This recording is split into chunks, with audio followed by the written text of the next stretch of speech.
3, 2, 1. This is Anthony Marquez, better known as Kung Lao for Mortal Kombat. Make sure to like and subscribe to NerdCage Live. Be there. Us. NerdCage Live and gaming are a perfect match.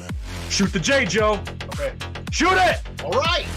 Over on NerdCage Live on Twitch, Jay and Joe go live. Call me Bazooka Joe. It's all about you. Kaboom! Playing both old school and new school games every Tuesday night. Ooh, what a sight! Jay, stop looking at her face and run. But she's so beautiful. So be sure to follow NerdCage Live on Twitch. Run for your life, Joe. Run for your life, Joe. Running. Run faster. Oh no, Joe. The galaxy's doomed because of you. To scratch your gaming itch. Oh, nice kick, Joe. Thank you.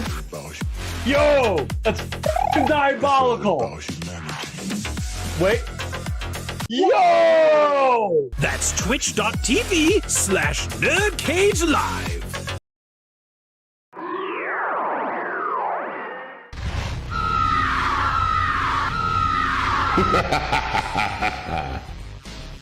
Sindel wins. Fatality. Finish him. Flawless victory. Prepare to die. That's right, NerdCage Nation. The original Sindel, Tanya, and Serena, Lia Montelongo will be here on NerdCage Live for a live Q&A on Friday, September 24th at 8 p.m. Eastern Standard Time. That's 7 p.m. Central. Be there.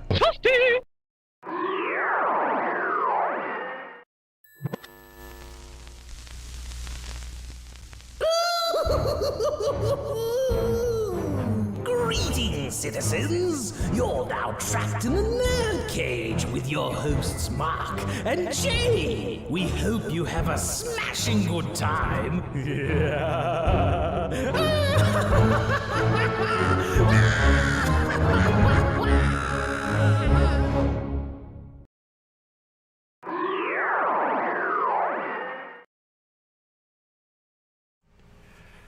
That's right, everybody. Tabmok99 is with us right here, right now. I'm ready to open up the stream, everybody, but I want the chat to do me a favor.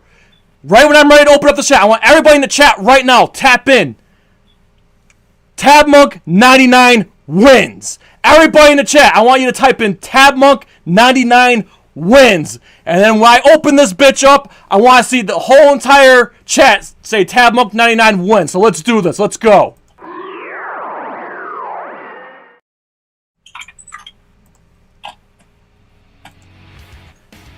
You're now about to witness the strength of geek knowledge. Hello and welcome. That's right, you're trapped in NerdCage Live. This ain't just a reaction show, but a debate show and a live discussion on everything that makes people like you and I tick. So thank you for joining us tonight on this special Mortal Kombat Week stream. Please hit that like button and subscribe.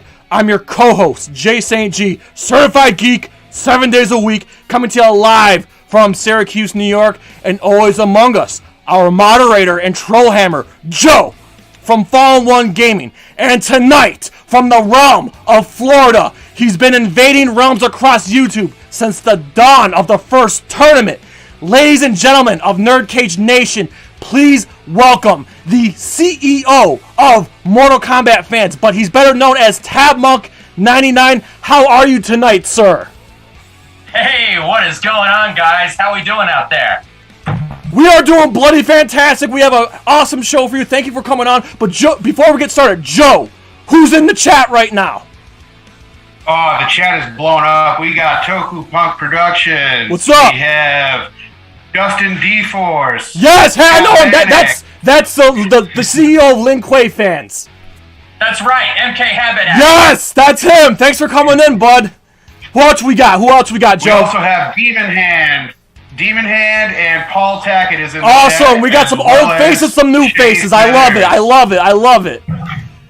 This is awesome. Oh no, look at that. Paul Tackett's always talking crap. He's saying that Tekken's the true and only fighting game. You know what? Them are fighting words, though. We don't say Tekken and we don't say Street Fighter, at least not on tonight's stream. Maybe Killer Instinct. Right. Maybe Killer Instinct. But we're not talking about no Street Fighter or Tekken or Soul Calibur or anything like that. This is all Mortal Kombat tonight, man.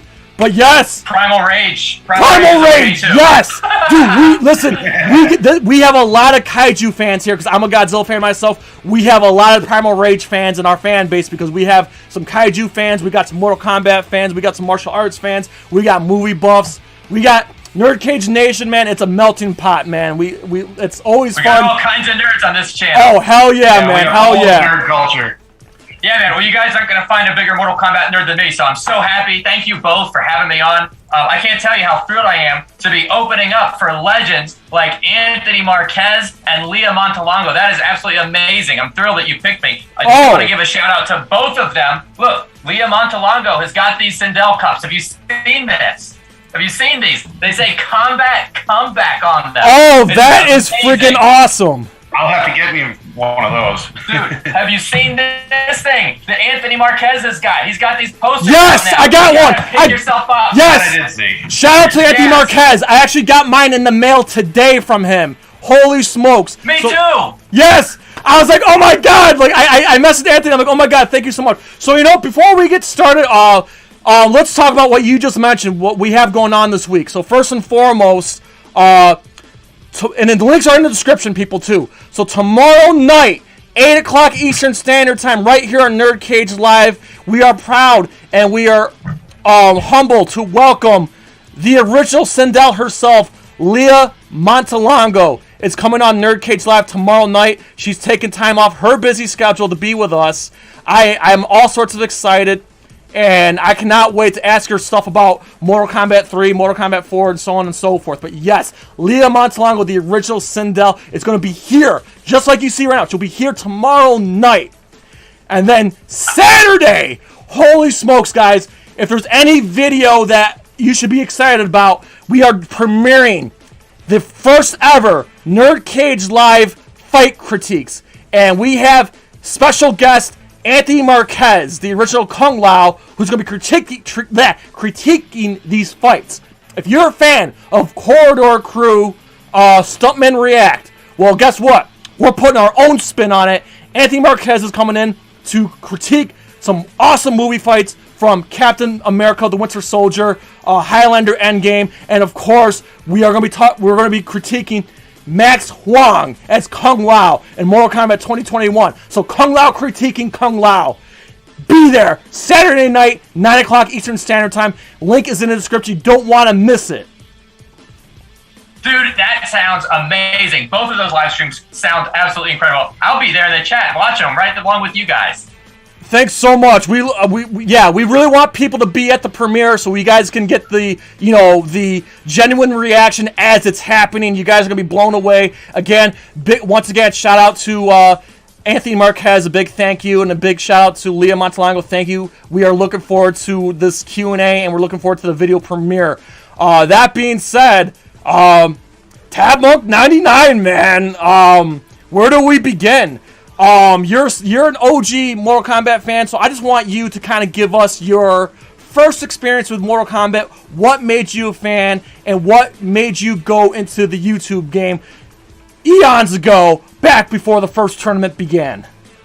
I mean, honestly, I've been a fan of Mortal Kombat since the beginning, since MK1, which I think probably that was true for you too, right? Yes. I remember when my friends rented the game on Sega Genesis, and they knew the blood code, ABAC, They just Abacab, yep. And, it was a group of like 8, 9, 10 of us hanging out, just, kids playing MK1 while the parents were in the other room not paying attention to what was going on. And it was just amazing. It's like, okay, what's really cool about it is it's not like a lot of two-player games back in those days where you'd have to take turns, right? Or one person was playing, but then the other person would die and have to wait or something like that. No, two players were all playing all the time. So it was like nonstop. If you had two people, nobody had to just sit there and wait their turn. So I just love the setup of it. Like, that was probably my first experience with a fighting game, you know? Later on, I got into like Street Fighter 2 and the other fighting games like you mentioned earlier up chat, but Mortal Kombat was it for me. I mean, that was my first experience with the fighter. To me, it was the fighting game that has been done best, and it's often imitated, never duplicated. A freaking man. I'll just give you my condensed story real quick, and Joe, you can do yours real quick too. So, okay, Joe, do you remember back? Okay, we're in Syracuse. We're in the East Coast, upstate New York. Joe, do you remember the store Hills, the department store? Yes. Okay, I'm 5 years old. It's 1992, 1993, and I'm at Hills, and we're at the checkout lane. And my mom gives me a couple quarters, goes, "Oh, Jay, go get yourself a couple gumballs over at the gumball machine." Next to the gumball machine, I see these two teenagers playing what was Mortal Kombat. And I didn't get my gumball. I was just staring at the screen because I have never seen the digitized actors fighting in the blood and everything. My mom gets off the checkout lane, and she goes to grab me, and she's looking at the screen. And then my mom, the only words that came out of her mouth was, "Oh my God, this game is awful." And I'm like, "Mom, this is the coolest thing in the world!" Like, and I was hooked ever since. And I became obsessed. I came back to play it. And then eventually Mortal Monday happened. I got to rent it on Sega. Oh my God! But before that happened, my mom, of course, God bless my mom. I'm not mad at her. I was mad at her at the time, but looking back, she was just doing what she thought was best for her son, which was protecting me. The only problem with that is she didn't have faith that her son would turn out to be okay. But, of course, my mom was shocked, did not want me, she cock-blocked me from playing Mortal Kombat. But it was my dad, the hard-ass, the one that used to let me watch Terminator and Clint Eastwood movies back in the day. He was just, "Hey, just let him play the goddamn game. It's just a goddamn game." And my dad's word is over my mom's word. I'm like, "Thanks, Dad." And I was hooked on Mortal Kombat ever since. And here's what kept me. Yes, Tabmok. It was the violence that got my attention. But what's kept me as a fan is the story and the characters. It's what kept me going all these years. Yes, the graphics got you into it, right? The photorealism, the blood, the gore, the perfect combination. But then, like, you look at the characters, and they're so iconic. Like, those archetypes that they built. They're just, like, so perfect that you're hooked before you even know who they are, or what to call them, or how to pronounce their names, or anything. And then once you get into them, and you learn, like, the backstory, and you learn how it all connects, and you see that, like, this whole world-building thing that they did. Yes! I mean, it was just, like, perfection in every way. It was, like, the perfect video game. I've played more games since then, but nothing has been able to top Mortal Kombat. Absolutely. Joe, real quick, man, we've been friends since we were kids. What was your first experience with Mortal Kombat, man? Go ahead. Mine is kind of close to yours. I have to give a shout out to all the dads around there because they're pretty much the ones that kept us giving the ability to play these games. The moms out there always had an issue with it, mine included. But like my father said, he's like, if we're gonna let a child watch some alien burst out of somebody's chest and stuff like that, I think a little bit of blood in a video game isn't gonna hurt. So he bought the game, and he actually basically handed it down to me, and I played it, and I was hooked ever since. I was hooked because of the violence, because that had never really been seen in that degree before that. At least not in the mainstream. Not in the mainstream anyway. Yeah. I mean, this is the game that prompted the government to make ratings for games in the first place. Yep. So, I mean, that right there is enough to get me hooked, but it's evolved so much over the years, and every single time they pump a new one out, it just impresses me more and more, and the story just evolves with it. I mean, there's an entire universe based around it now, so, take it as you will, Yes. I'll share with you guys a story that I've never told anybody in the community before. All right, let's hear it. NerdCage Live exclusive. Let's go. All right, so when Mortal Kombat Annihilation came out, I know it's not like the best Mortal Kombat thing they've ever made, but when it came out, there was an ad in the newspaper. Like, if you come down to our movie theater, we'll give you a free poster. And I was like, okay, this is awesome. So I called my mom, who didn't drive, but I called her and I said, look, I see this ad in the newspaper. They're giving away a free Mortal Kombat Annihilation poster. Can you swing by after work and see what they've got? Pick one up for me. So she went to the movie theater. She showed them the same newspaper ad that I had. And they're like, we don't know what you're talking about. We're not doing that. I was like, but this is your theater. This is your address. This is everything. They're like, yeah, I don't know. we only have this one like giant, huge poster, so I guess we'll just have to give you that one. And I was like, oh my god, this is probably bigger than the wall in my room, but this was amazing. Yes! My mom was like really supportive. Nice. Dude, that is badass. I still have that poster to this day. Nice. Yes, unfortunately, I wish I kept all the things I had as a kid. I had Mortal Kombat Pogs, those are long gone. I had Mortal Kombat on Sega, Super Nintendo, those are long gone. So I regret getting rid of the stuff I used to have, but I'm slowly, if you can see the stuff behind, I'm slowly getting my collection back, like Nuke stuff. But man, I miss that old merchandise. Yeah. I remember the Tiger handheld game, playing that on the school bus. I remember those action figures that came out. I remember seeing the commercials for it. Like, did you know those are like repurposed G.I. Joes? Yes.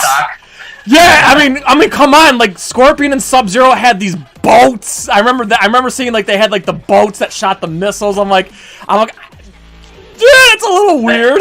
Johnny Cage and Raiden had those, but you know what? Whatever. They were Mortal Kombat. The karate chop action. All right, so here although I don't have a VCR anymore, I'm pretty sure my parents still have the VHS copy of the 1995 movie. Yo, Just M Column is in the chat, dude. Thanks for popping in. All these Mortal Kombat fans are coming out. They're coming out of nowhere.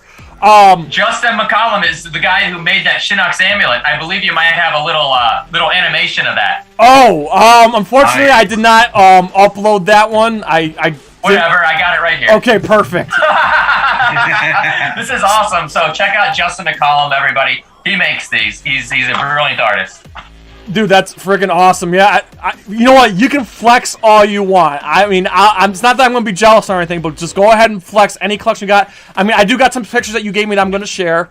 Before we get to that, Tabmok, what got you into YouTube, and more specifically, what made you decide to be a Mortal Kombat YouTuber? I personally would love to know. This is my own personal opinion. So I was doing internet stuff before YouTube was even a thing. I used to have the website, the Combat Pavilion. I used to do all kinds of crazy stuff. I used to like make Sprite comics and post them. I used to make like my own custom animated GIFs of like fake fatalities. I used to have so much fun on the internet, just like screwing around and doing stuff like that, and like hosting other people's comics and things like that. But when YouTube came out, I didn't really take to it right away. But, I posted like a couple things that I'd done like in Flash cartoons that I put on Newgrounds and stuff like that. But it was really... Oh, Newgrounds! Joe and I, we were obsessed with that. Old school. So old school, like Flash cartoons and stuff. Oh, the parody fatalities were great. I love those. yeah, the Mortal Kombat outtakes is classics. Yeah, but it was really just like, hey, I have a lot of ideas for Mortal Kombat videos. There's like a lot of discussion that I wanted to have about the lore. I really wanted to take these deep dives. And I saw people doing similar things, but not really exactly like the way that I would want to do them. So I just said, you know what? I'm just going to make the kind of videos that I think I'd want to watch. And I'm just going to talk about the things I want to talk about. So I've done stuff like, gone over the whole history of Shinnok's amulet, where I would use something like this as a prop to do it, to walk people through it. Or I did a video on Sub-Zero, and I gave myself a Sub-Zero scar exactly like the one that you've got now, probably using the exact same face paint to do it. And I was like, play the part. I would dress up and wear like an appropriate shirt, something that matched the topic, and people caught on to what I was doing. So I just like to have fun with it, like just talking about the Mortal Kombat lore, explaining deep stuff. And sometimes I've noticed that people have like some misconceptions about it, and my videos kind of help straighten them out. And I love getting feedback from people and stuff like this. I'm glad you mentioned that, because I've been warning everybody, all the NerdCage Nation fans, that I've been warning, I'm like Tabmok99, sub his channel. By the way, links in the description, people, all his links in the description, sub him up. He's got a dry sense of humor. If you're a fan of that dry humor, he just does it so well while educating Mortal Kombat. I like to sneak stuff like that in there. Yeah, I like to do like a little bit of wordplay or like a reference to Eminem or something like that. People have to pause and be like, wait, was that an Eminem reference? Was that a Green Day reference? I like to sneak stuff like that in once in a while. Yeah, I totally dig it. It's just funny because like, I just feel like that's your shtick, It's no one else does it. Not only that no other Mortal Kombat YouTuber does it, but like no one else on the internet does it like you do, man. You got like this distinct style. doing videos, and I'm just a huge fan. I remember a few weeks ago when we first got you on the show, I'm telling Joe, I'm like, Joe, you gotta check out this man's channel. Like he is something else. Hey, thank you so much. And it's funny because I've been watching you guys for a while now. Like I looked at I was rewatching ones where you had like Master Pacina on. And yes! I looked in the comments section. There's a comment that I left like a year ago. So I'm a fan of you guys as well. Dude, I'm so goddamn flattered because, like I said, you're like one of the OGs of Mortal Kombat. You've been doing it since before the first tournament. And, like, it's just awesome that, like, holy smokes, like, this dude Tabmok's a fan of NerdCage. Like mind blowing. Yes, and speaking of like dressing the part, I do want to like point out what I'm wearing now. This is Netherworld Arcade. That's an Australian retro arcade that just opened up within the last 3 years. I've never been there. I've never even been to Australia. But I have to give a shout out to Luke Tula Luna, whose real name is Buzz Clinton. He's like an MK2 champion. He like won MK2 tournaments at that arcade. Nice. He hooked me up with this. He hooked me up with like a Baraka pin and some other stuff. I wanted to send him a package back, but unfortunately with COVID, they're not sending packages to Australia right now. So bummer. I've got a package. I've got like a box for him. I just have to wait to the right time before I can send it out. But huge shout out to you, dude. I really appreciate it. Dude, that's friggin' awesome. So I figure we'll get popping now. Let's get into the real MK fan stuff. And we talked about this via Twitter the other day. So let's just go through the entire Mortal Kombat catalog, the mainline games in order. Joe, I want you on this too. Let's start with our favorite fatalities in each game. Start with Mortal Kombat 1. Tabmok, go. Okay, I actually sent you a picture for this. Maybe you've got it queued up somewhere. My favorite two fatalities in the entire Mortal Kombat franchise. Yep, I got it. Both from MK2.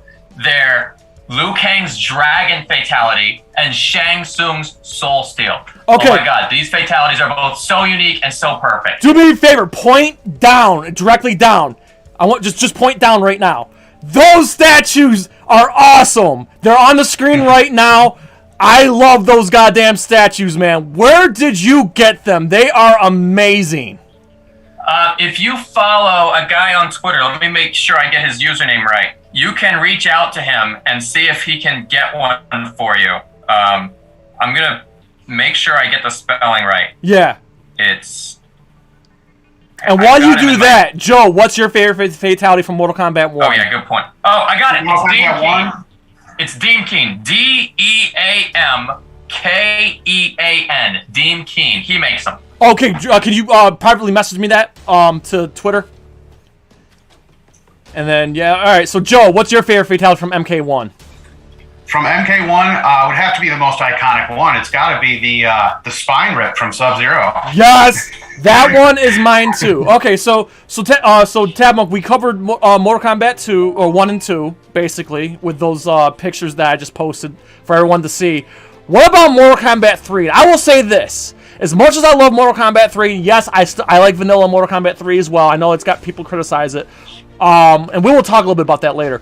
But I will say, Mortal Kombat 3, the fatalities got a little lackadaisical, but there are some really good ones in there. So, Tabmok, what's your favorite MK3 fatality?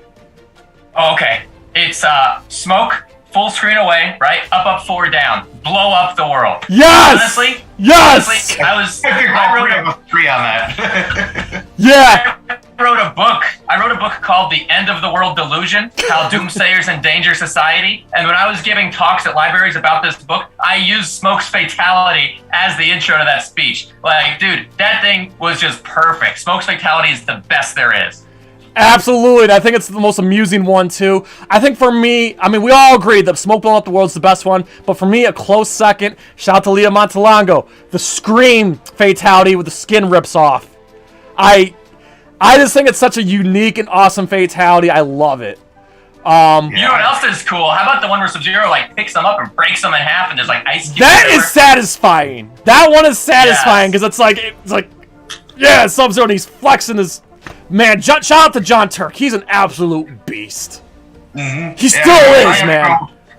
If I have to go with my second favorite, it's got to be the Sector smushing him. Yes.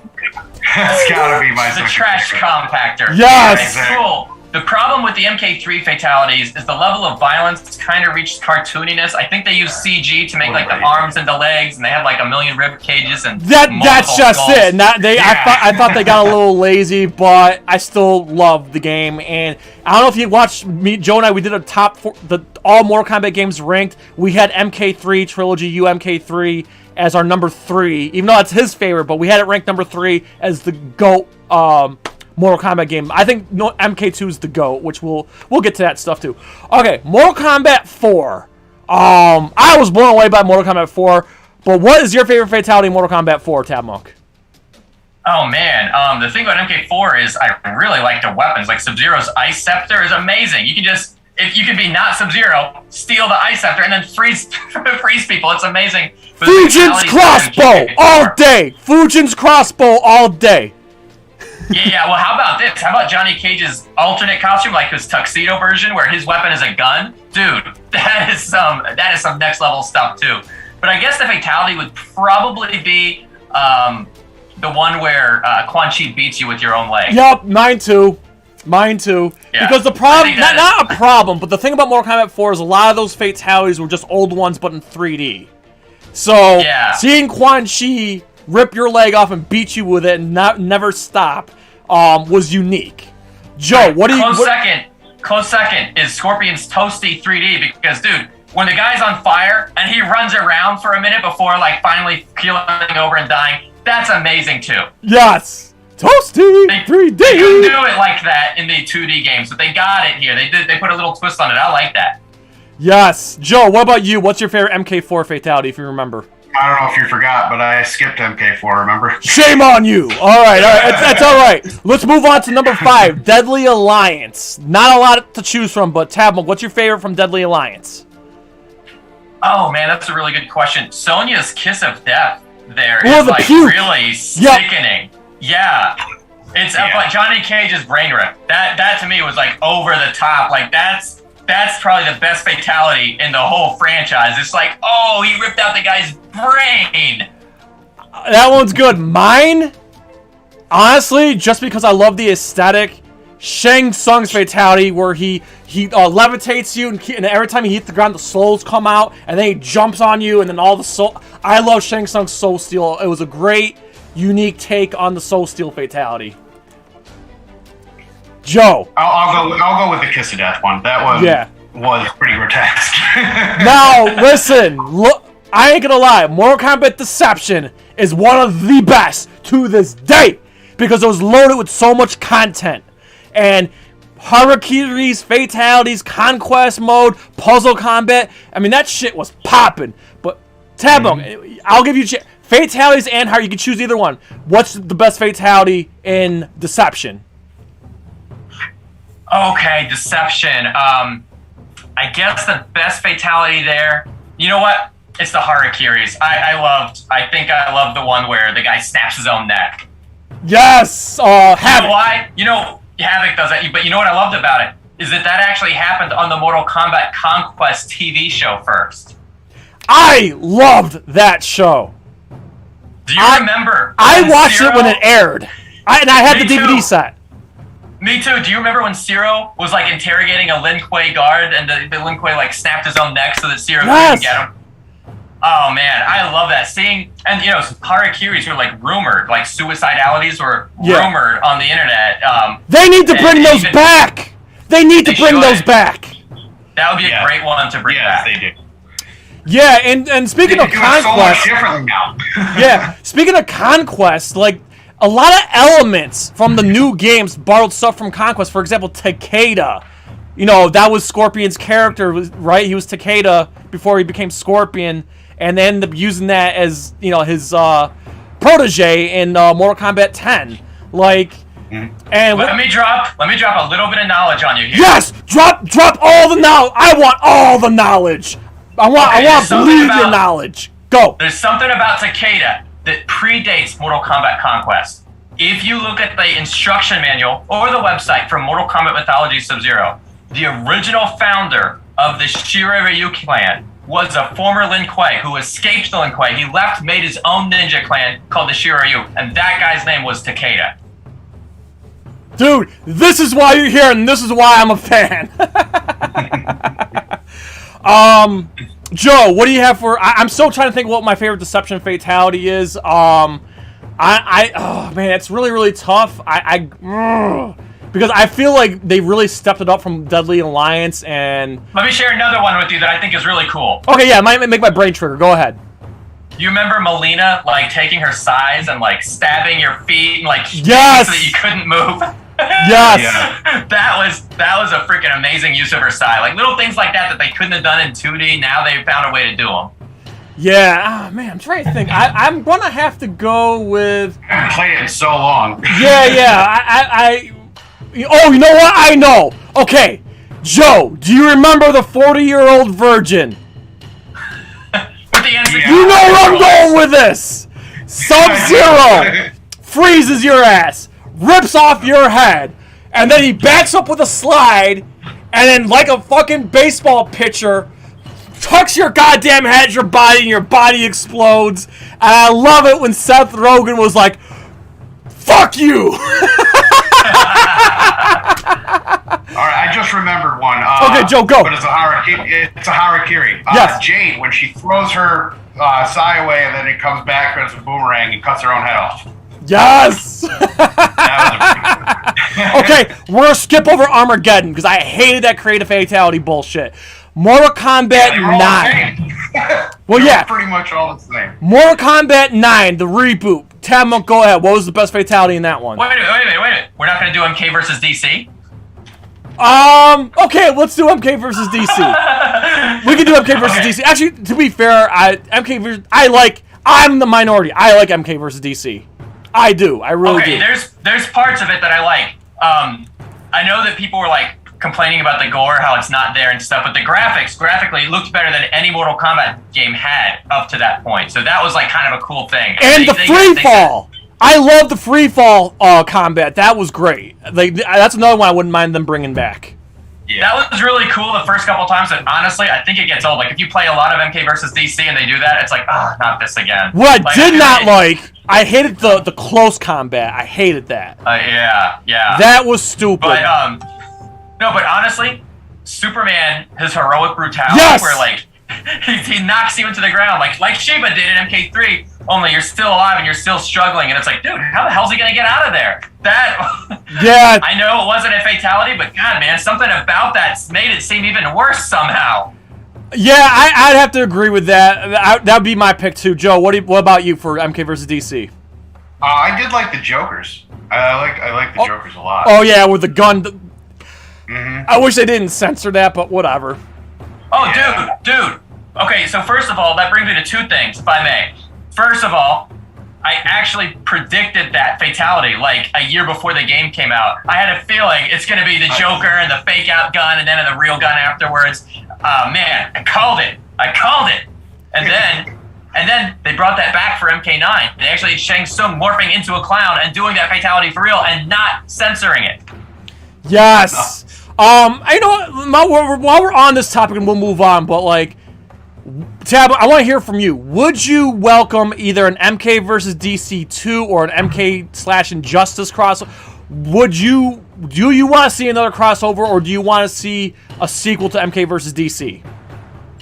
I think they could do an MK versus Injustice. I think they've done so many Injustice games. I guess after the third Injustice, it would be time for a crossover. Because I feel like when they have the engine, it's good for about 3 games. You know what I mean? Like, historically, that's sort of been the limit for them. When they get the engine right, they perfect it at last 3 games before they kind of scrap it and start over and reboot, or soft reboot. So, I actually took a different stance on that, and instead of like MK versus DC 2, because there's rumors of Marvel, I would think MK versus Marvel would be a good one. I would love like a DC versus Marvel game at some point. I was gonna say I would prefer DC versus Marvel. DC versus Marvel is what they're gearing up to, but I wouldn't mind seeing before that an MK versus Marvel too.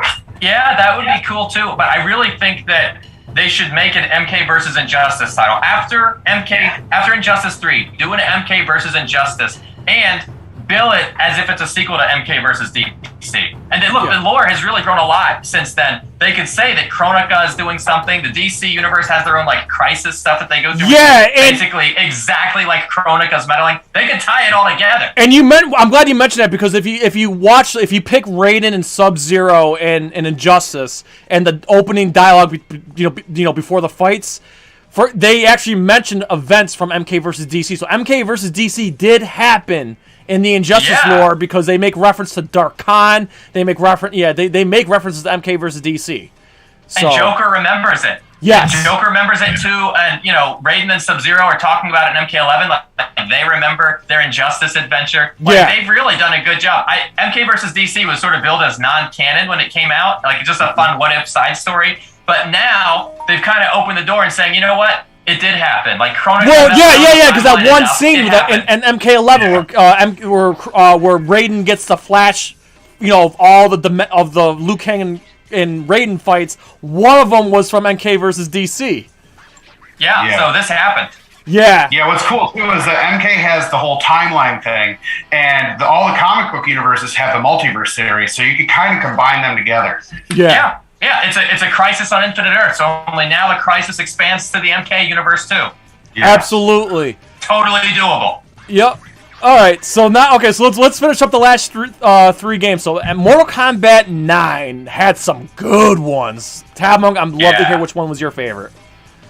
Yeah, actually, I kind of mentioned earlier, it was when Shang Tsung turns into the clown, because that was like a reference to MK versus DC. Yes. I'm looking at the chat right now, and I'm going with Dustin here.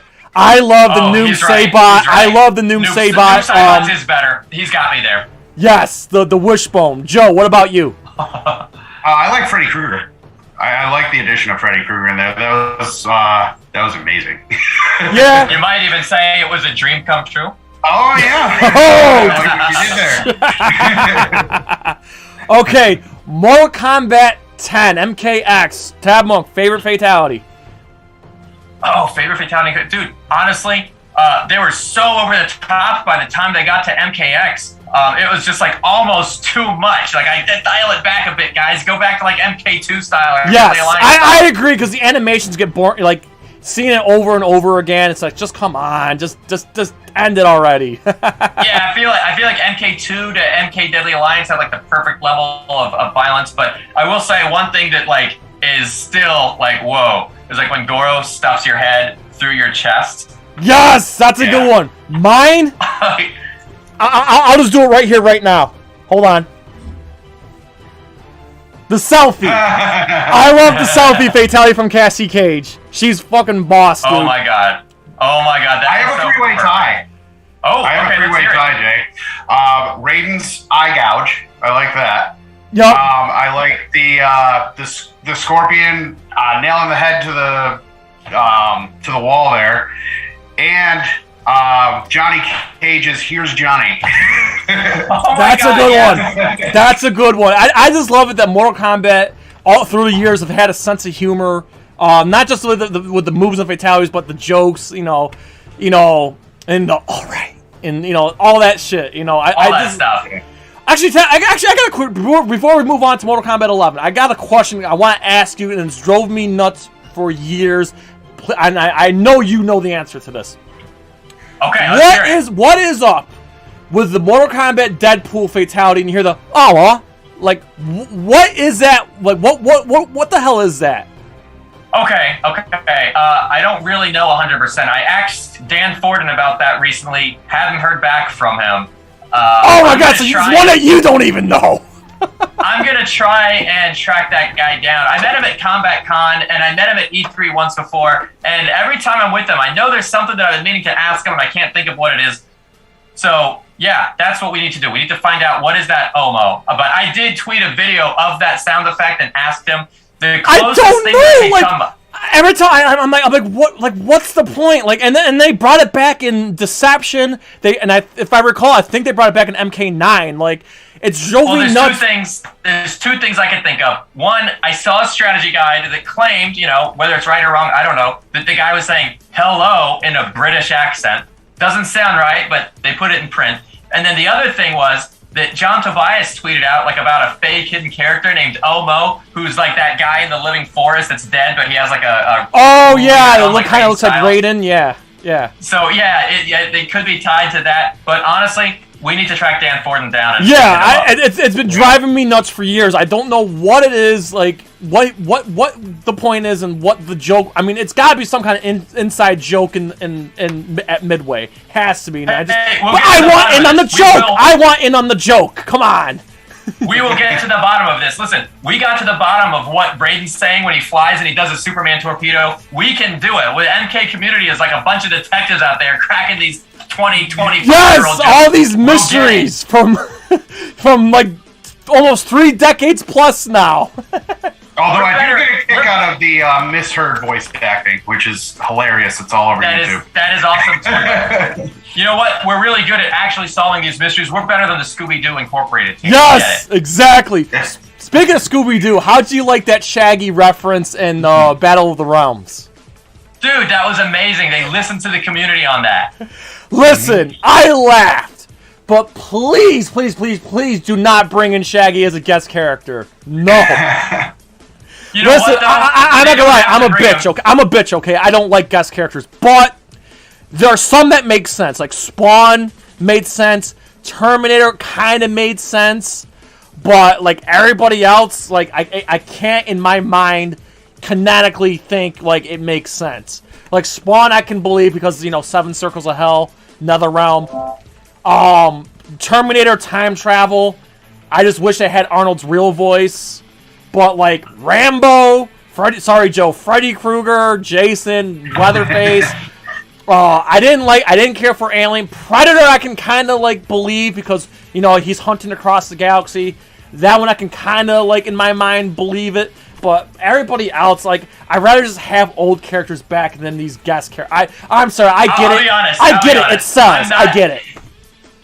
It's not okay. I'm not the biggest fan of them, but when you read the bios and they make it sound like believable, it's like, okay, the alien xenomorphs landing in Outworld, I could kind of see that because they're going all over the universe and they ended up in Outworld. That they made it kind of work there. And then when they gave it like the Tarkatan fighting style, like, oh, okay, one of them hatched into a Tarkatan. Like they're really trying to play this thing out, and they really overthink it, kind of like a fan would if they were tasked with writing it. You know, I think they did a pretty good job of making it work. Fair enough. I'm a bitch. Okay, I'm one of those. I'm a purist. I said this on our ranking video. That it seems to me like when they have one idea, they immediately go, okay, who's the rival to this guy? And they immediately like when they did Terminator, they were like, okay, it's Arnold. We're gonna have to have Sylvester Stallone as a rival. RoboCop, you know. And RoboCop. They did it twice there. So I mean, RoboCop versus Terminator. You got it. Yeah, I remember that game. By the way, I definitely remember that game. That's a classic. But yeah, I'm sorry. I mean, yes, I don't like guest characters, but I like MK versus DC. So I know I kind of contradict myself, but I guess. I mean, I can't complain because one of my favorite characters ever is Fujin, and when he came back, Joe can back me up on this. I was head over heels that Fujin came back.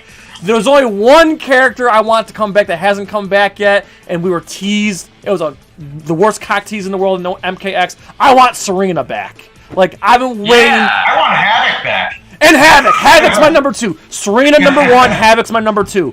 I want. Did you see how they snuck Serena into Cabal's ending? Yes. In 11? That was funny. I'm not gonna lie. That was funny. All right. So look, we got a question in the chat from Nick Solo 85. He wants to know what are everyone's thoughts on the MK1 censored fatalities, and he gives some examples of them. Yes! What do you guys think about them? Okay, so I remember when I first got Mortal Kombat 1, I didn't know what the blood code was at first. So I did see Sub-Zero with his super uppercut. I saw Johnny Cage with the super, you know, the side kick, the shadow kick that kicks you off the screen. I thought those fatalities were, I mean, they were bad. I'm not gonna lie, they were pretty bad. Well, the Super Nintendo one had slightly better ones. Yes, actually, there's one that I did like. I liked when Sub-Zero froze you, does the back fist, and you that one I liked. And the MK team liked that one so much that actually became his for real fatality in Mortal Kombat 2. Like, they did such a good job. And then one other one, Raiden's fatality in the Super Nintendo version of Mortal Kombat 1 turns you to a pile of dust. Like, that's a good one. In some way, that's actually better than the real arcade fatality. Yeah. And in fact, if you listen to the Mortal Kombat soundtrack, that made it into Raiden's song. They specifically say he turns in foes to a pile of dust. Yes. Nice. I'm gonna get so much shit for this, but I've never said this publicly, but I'm gonna say it right here, right now. My favorite version of Mortal Kombat 1 is actually not the arcade port. I like the Genesis port with the blood code.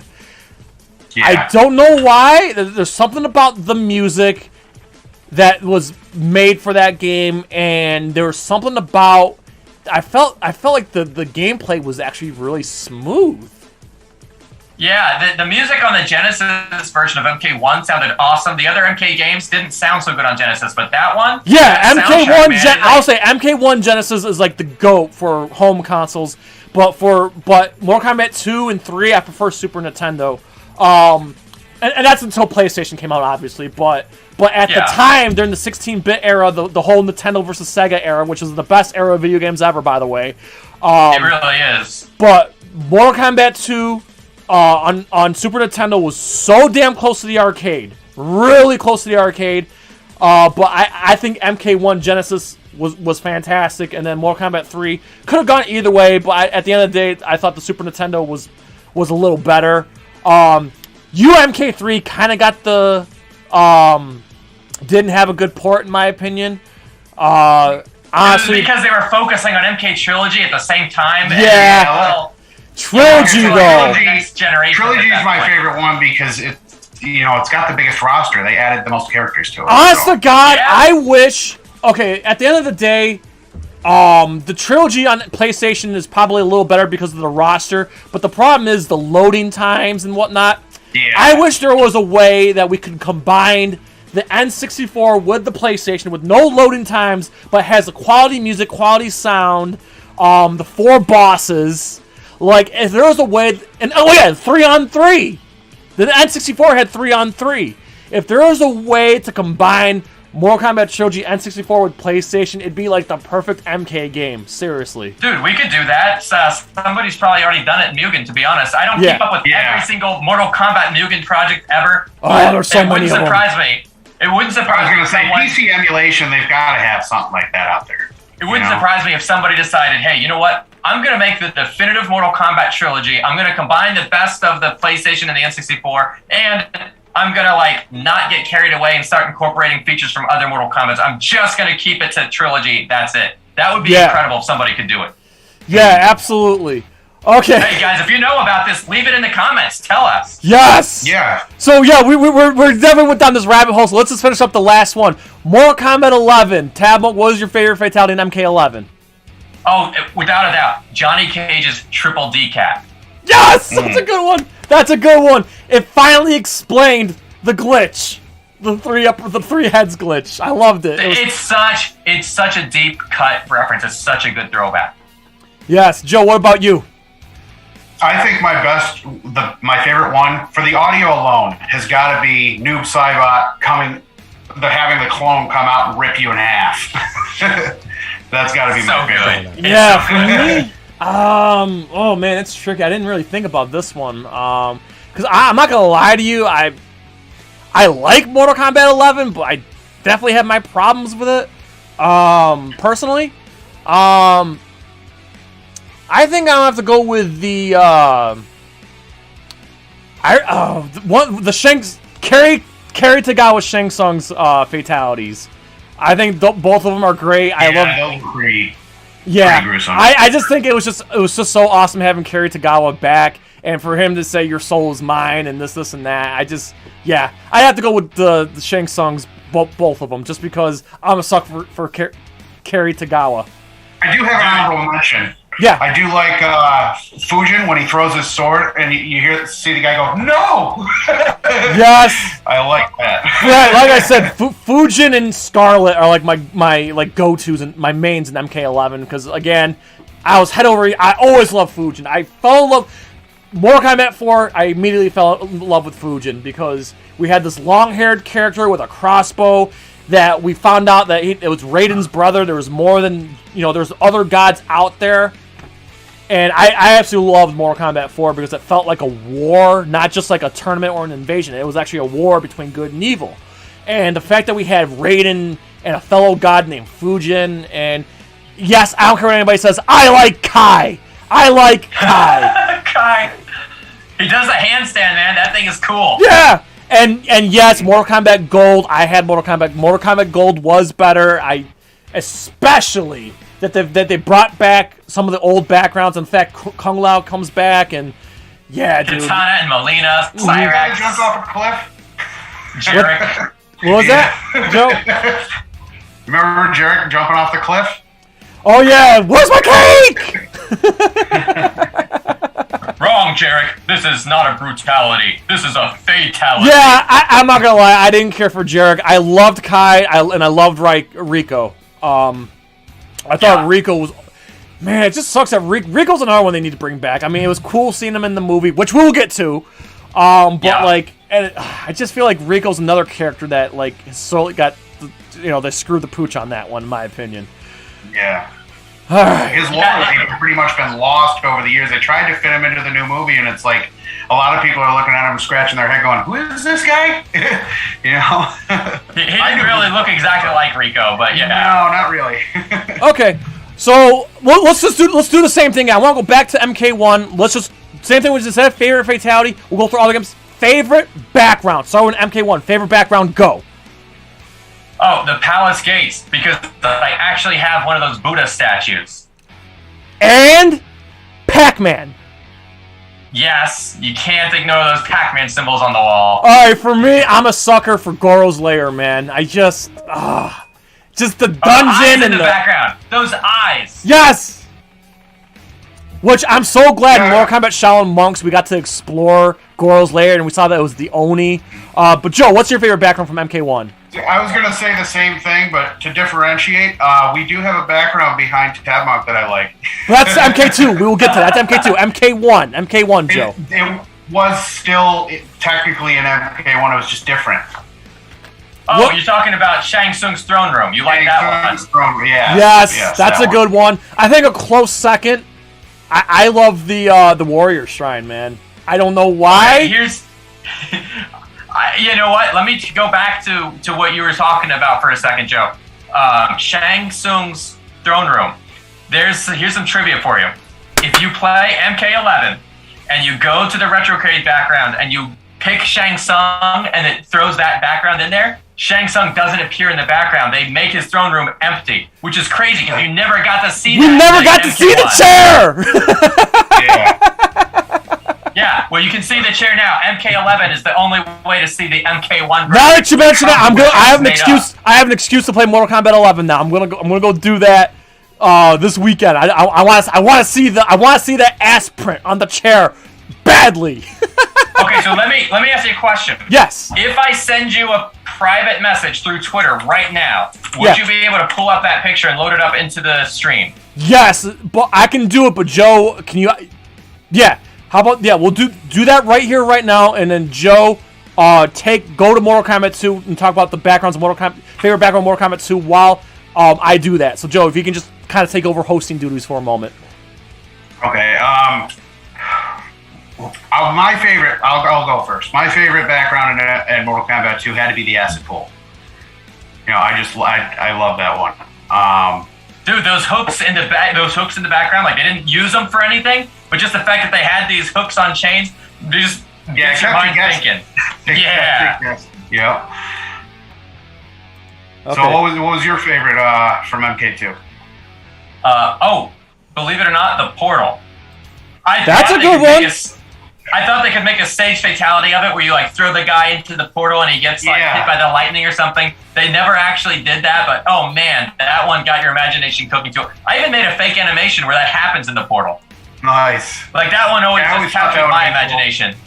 Cool. For you to like go through the portal and actually land in Outworld or something, that would have been nice. Oh, totally. Oh shoot, where the hell did it go? I just thought I just had. Hang on. Keep Well, we can talk about MK3 backgrounds. I'll say mine real quick. Mine is Living Forest. Portal's a close second, but at the end of the day, there's something about those trees and Seeing that for the first time, I was in awe. Oh yeah, dude, that was amazing too. Those MK2 had a lot of good backgrounds. Tony Goski is like one of those unsung heroes because he basically had to like design what Outworld was gonna look like. He just and that was Ed Boon's face too. Those trees are based off Ed Boon's face. Yeah. All right, so here's something else for you. Yes. There's a video out there on YouTube from one of your favorite YouTubers who you told me about, Total MK. Yes. So when he came up to Chicago for Combat Con one year, we did like a little tour around Chicago, visiting like all the cool places that are related to Mortal Kombat. Yep. We went to the forest behind the Midway building. It was probably where they actually filmed the real trees for the living forest to be used. Nice. I did not. Wow, I did not even know that. That's freaking awesome. I'll find a link and send it to you. Oh man, that going on that tour with them was like one of the most fun things I've ever been a part of. Nice. Okay, sorry, I'm having difficulties trying to get this image. Go ahead and go to Mortal Kombat 3, Joe. I'm still trying to get this. My favorite in Mortal Kombat 3 had to be the subway. Yeah, not music I think too. they had some fatalities that you could actually do in the subway. I think you can knock them out on the tracks, couldn't you? Yep. You can get a subway to run them over. Yes. So that was awesome. If you look at Justin McCollum, he's in the chat right now. He actually re-rendered the subway. There it is, guys. There it is, guys. It's full screen. There it is, full screen. There is the chair. That is what Shang Tsung's throne looked like this whole time, only we never knew until just now. Nice. Yes. So I'll leave it up for a couple more seconds here. Yes. So for those who are just coming in, we've never seen the empty throne room chair from MK1. So in the arcade level in Mortal Kombat 11, if you pick Shang Tsung, the chair is empty. So there it is, people. Well, what about the chair in the crypt? Is that the same thing? Technically, just obviously newer graphics. yeah, but that's different. That's a little different though. We're talking like the original back from original graphics. Yeah. Like for this one, they actually had to do sprite editing, so that was really something. Yes. Nice. Okay. So and by the way, speaking of the courtyard, the same logic, like that we're showing it here with the throne room because that's the most impressive. But the same thing holds up. Like when the Retrocade does the courtyard, if you're Shang Tsung, it'll be empty. If you're Shao Kahn and you do Khan's Arena, like behind me right now, his throne will be empty too. Like they really went all out. Yeah, but we've seen the empty throne of Shao Kahn. We never saw the empty throne room chair of Shang Tsung. Yes. All right. So my favorite background in MK3, and Joe already knows because we just played it on Twitch the other day. I'm a sucker for the temple. I love the music. I love the aesthetic. I love the background. It's something haunting about the temple, the church. Yeah. Oh, dude, that music is incredible. I think that's another one that Justin McCollum re-rendered. Like, if you check out this guy's work with the 3D stuff, man, he pulls off some amazing stuff. Yeah, the temple's background music blows everything else away in the game. That thing is incredible. It's a work of art. It's a masterpiece. I'm sorry, Tabmok. What was your favorite MK3? Because I was so busy trying to get I wasn't listening. What was your favorite background in MK3? Well, if I can jump ahead to Ultimate, it's probably Hell, and I really like Scorpion's Lair, and I really love the way you can uppercut somebody into like Khan's cage. They need to bring that back. We were talking about that on the stream, Joe. Like those uppercut stage transitions, that shit was fire. I remember the first time my mind was blown seeing that for the first time in MK3. With the bank, like up to the rooftop. Dude, that was so cool. And the soul chamber to the balcony.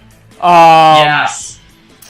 What else was there? The subway up into the street. Subway to the street. Yep. The only thing though, honestly, the only thing that used to make me mad was like, oh, I can't wait to do the subway background fatality. Oh, nope, you uppercutted him to the street. Same with Scorpion's Lair. Oh, I want to do the lava. Nope, uppercut it to the Khan's Arena up there. Like, oh man. Yeah, it seems like they just moved stage transitions from MK to Injustice. I mean, Deception kind of brought it back. I thought Deception. They had like multi-tiered stages there. Yeah. Yeah, cool, that was done pretty cool. But I just miss. There's something about uppercutting through the damn ceiling. It was so goddamn satisfying. I love the way all like the rocks would get smashed everywhere. I mean, they did a good job of like really making it look cool. Yeah, the impact. Yeah. Okay, MK4 favorite background. Tabmok, go. Oh, okay. MK4 is probably the snake stage. You know, Reptile. That's a good one. I'm a sucker. The Elder Gods stage. With those blue faces in the background. Oh, man. A close second, though, I love the Temple remake in MK Gold. Because, like, all the windows, the mosaic windows have different bad guys. Yeah. You know, I love, that's a close second, but honest to God, I love the Elder Gods, the Elder Gods stage with that music, and it was just cool seeing that. And I hope they bring that back someday. What about you, Joe? Actually, no, you skipped MK4. Okay, let's move on to. I was looking it up to see which one I like, but yeah, you can go ahead and go through it. We'll go to Mortal Kombat. We'll go to Deadly Alliance. While you look that up. So, Tabmok, favorite background in Deadly Alliance. Oh, Sub-Zero's Lin Kuei Temple. That thing was awesome. But I love the one where you actually see the army of the Dragon King. The mummies. Yeah, that one. Oh, yeah. You know what I like about that one is the giant Shinnok's amulet spinning in the background. Yeah. Like, there's so many cool things going on there. Yeah. I just looked. I agree with you, Jay. The Elder Gods arena is awesome. Yeah. A close second. Someone pointed out the graveyard in MK3. That was MK Habit Addict pointed that out. The graveyard from MK3 was awesome. Yeah, it was, and I remember. I'm glad you mentioned that. First time I ever played Mortal Kombat 3 was actually at a grocery store. I was in 2nd grade. Real quick, a kid in school said, "Oh my God, Mortal Kombat 3's out." Nobody believed him. I go grocery shopping with my mom that same weekend. There it was. And I remember the shell shock of seeing Mortal Kombat 3 because I did not recognize any of the characters except Kung Lao, and I went to Kung Lao. But I played as Kung Lao, and the first background that I played was the graveyard. And guess what I saw? Johnny Cage on the gravestone. Yes. I'll never forget that. I'm like, oh, damn. And I remember my sister was like, oh my God, this is scary. Like, this background's scary. I'm like, this is intense. And then my mom's like, hey, Jay, we gotta go. And I'm like, no, I want to play more. And then, of course, I waited. Fatality Friday, October 13th, 1995. I waited at the video rental store. I didn't get to buy it. I got to rent it. I waited all day for them to pick up the copy of MK3 so I could rent it. I'll never forget that. You know what I remember? You know what I remember the most about those early 2D days? Pre-ordering MK2. If you pre-ordered it, you got like the Pit 2 newsletter. Same thing with if you pre-ordered MK1, you got the Pit 1. They gave you like 3 posters. They gave you an MK2 phone card. Dude, they loaded you up with so much swag. Like, pre-ordering MK2 was freaking awesome. Yes, and I also missed the artwork and the instruction manuals. And I never got to pre-order MK2. Funny thing about MK2 is it was the first video game I ever bought with my own money. And I was only like 1st, 2nd grade, and I had to mow lawns for $5 till I had enough. Oh yeah, and then the neighborhood garage sale. The neighborhood garage sale put me over the top so I could afford to buy the game because I sold all my old toys at the garage sale. My mom gave me the money that I sold. And then I bought Mortal Kombat 2, and you ready for the big kick in the head? I saved up $70. Back in the day, cartridges for Sega Genesis and Super were $70. That's right, they were up there. This is 30 years ago. $70. Okay, I finally $70 to first second grader is like $1 million. And you ready for this?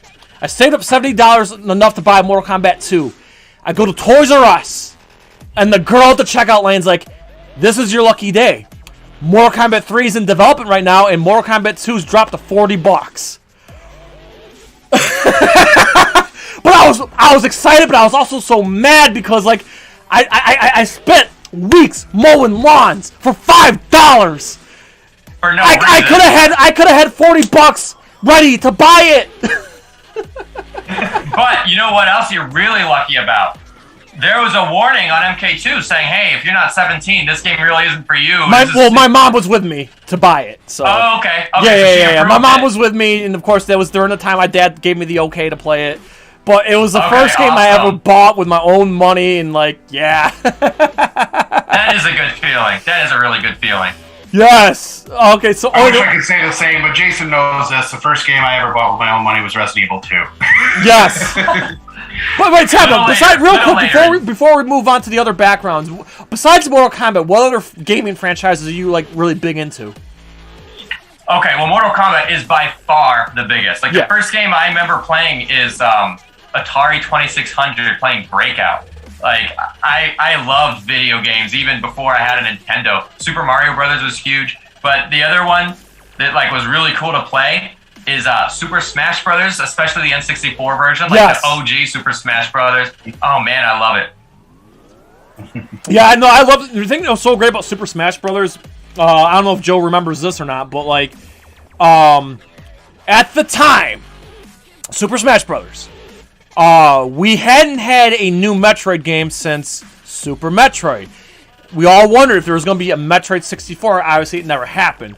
But Samus made an appearance in Super Smash Brothers, and that was her first and only appearance in Nintendo 64. And yeah, I'm a diehard Metroid. By the way, Metroid Dread. Can't wait. But yeah, it was so cool. There was something so surreal seeing Samus in Super Smash Brothers, and the majority of her moves were from Super Metroid, with the exception of the flamethrower, which was a new, aesthetic they added for that game. So yeah, shout out to Super Smash Brothers and seeing Samus for the first time and technically in 3D. Yeah, man, I just love the idea that they took all the Nintendo franchises and just said, you know what? They all take place in a shared universe, and they're all going head-to-head. Here you go, have fun. And they literally just made it a kid playing with the toys. Is basically what it was. Yeah. That's a good way. Good way to do it. All right. Backgrounds. So, quick. Speaking of Deadly Alliance, I think a quick honorable mention. The one with the demon Buddha spitting the acid. Oh man, those Buddha statues spitting acid at you. That was crazy. Yeah, that was a cool one. Yeah. I agree. Deception. Tabmok, favorite Deception background? I think it would have to be Raiden's Sky Temple. Yes. I agree. That's a good one. The Beetle Lair was kind of cool. I remember seeing the previews in the magazines about the Beetle Lair, and it was supposed to have a death trap where all these bugs came out and ate you, but I guess they didn't end up finishing that part of it, so it never happened. Yes. But just the idea that it would happen was like, oh, this is going to be amazing. Yeah, that was a good one. Deception had some good backgrounds, and even the remakes were good. Now, Armageddon, because we didn't do the fade out, but we'll do the backgrounds. Armageddon, I'll go first for this one. The one that blew me away in Armageddon, honest to God, was the remake of The Wastelands.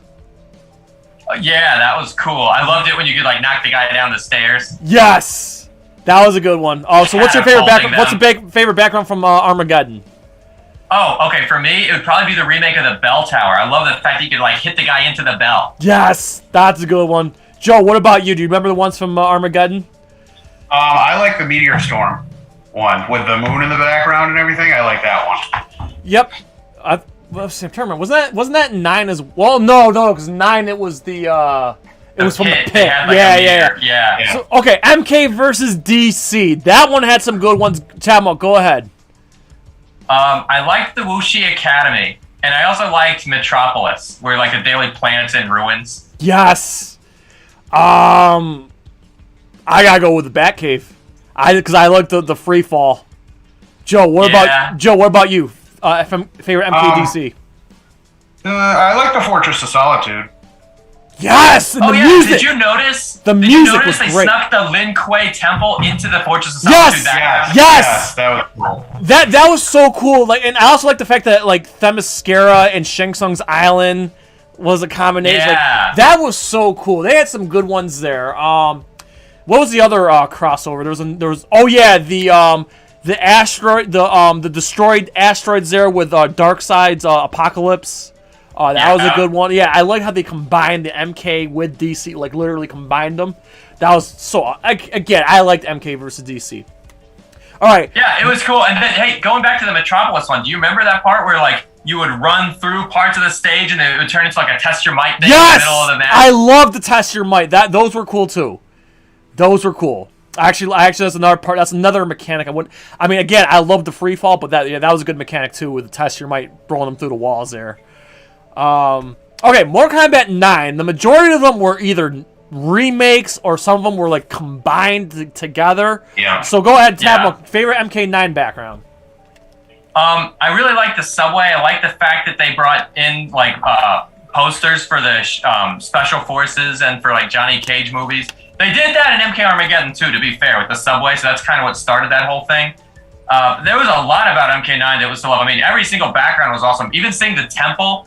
Yes. And you know, and like even though they had like the side missions on the tower where you're playing in like the background and it tilts this way and then it tilts that way. Yes. Like, I love the whatever the 300 ladder or whatever that was. The not the arcade ladder, but the challenge tower. Yeah. Challenge tower. Challenge tower was absolutely dope. My favorite MK9 background.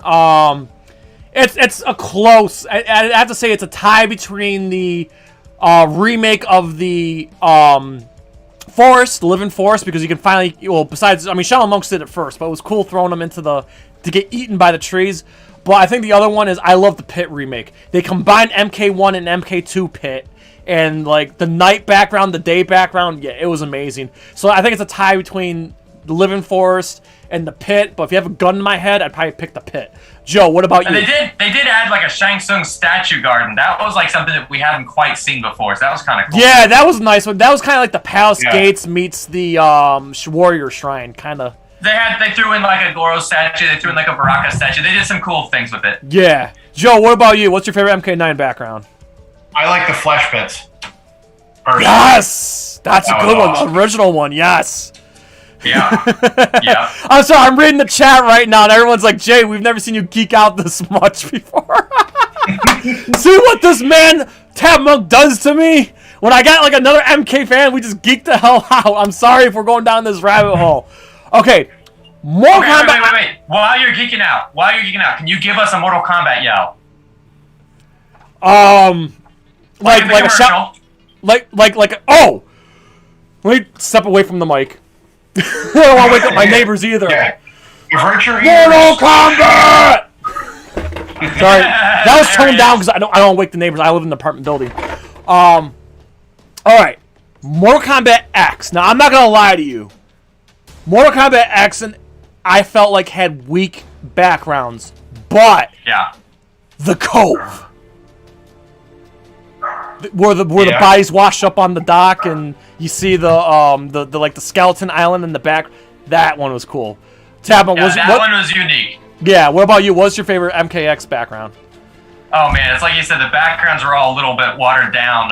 They were a little bit too plainy Janey compared to like the cool mysticism that we're used to. Yeah. But I guess maybe Sub-Zero's Lin Kuei background again was kind of cool. Raiden's Sky Temple, they brought it back. It was kind of neat to see like the monks worshiping and that you could like throw them and stuff like that. Yes, that was hilarious. Yeah.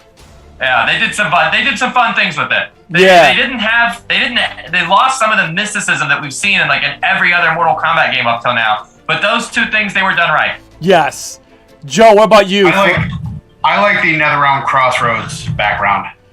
Okay, yeah, see that was one of the backgrounds I kind of like. Well, the Kurtan Forest or whatever, like that one. Like you said, there wasn't a lot to choose from, but when it comes right down to it, I gotta stick with my guy back here. Come on. Oh yeah. All right, Mortal Kombat 11. The crash helicopter scene, that was kind of cool too. Yeah. All right, Mortal Kombat 11. Tabmok, go ahead, because I need to think about this one. But Tabmok, go ahead. What's your favorite background on MK11? Oh, okay, probably the Dragon Grotto. I mean, I kind of liked how in MK11 they said, "Oh, see this thing? That's right under this other thing." Okay, I know what mine is now. Okay, I know what mine is now. Yeah, the Dragon Grotto's got to be number one for me. For me, I'm a sucker for Goro's Lair. Even though the skeleton Goro corpse made no sense that he died. How did he die on his throne? Like whatever. But I'm a sucker for Goro's Lair. It was a pretty cool concept, a unique rendition of it. Even though we've seen it done many, many, many times, MK4, MK9, etc., etc. But I thought the best remake anyway was an 11. Joe, what about you? Favorite background? I like the Cyber Lin Kuei. I like that one. Yeah, that is a really good one. Yeah, really good one. Yeah. Robot Factory. Okay. Going back to Goro's Lair, I mean, running around it in the crypt and seeing the deep cut references to the 1995 movie. Yes, a lot of fun. Kano. Yes. Yeah, I know Kano's corpse sitting there at the dinner table. That was hilarious. And again, it makes no sense since Kano's alive and well in the game, but whatever. It doesn't have to make sense. We like it. Okay. Yeah, I also like the fact that I played 11 early enough to get the exploit where you get all the heads for free. That helps. That helps. Absolutely. Okay, another thing I wanted to shimmy over to. We can roll through this one won't take long. Favorite MK overall, and you only can pick one for each category. Favorite male character, favorite female character. Go. Okay. I sent you a GIF. I'm hoping you can cue this up. You know, we've had my 2 statues on the screen for a long time now. I sent you a GIF of Shang Tsung in Mortal Kombat 2 going through all his morphs. Dude, I love playing Shang Tsung. Unfortunately, I didn't upload it because of the green screen. I couldn't upload because there was like big green screen there. So I didn't upload it. But I still got your statue queued up though.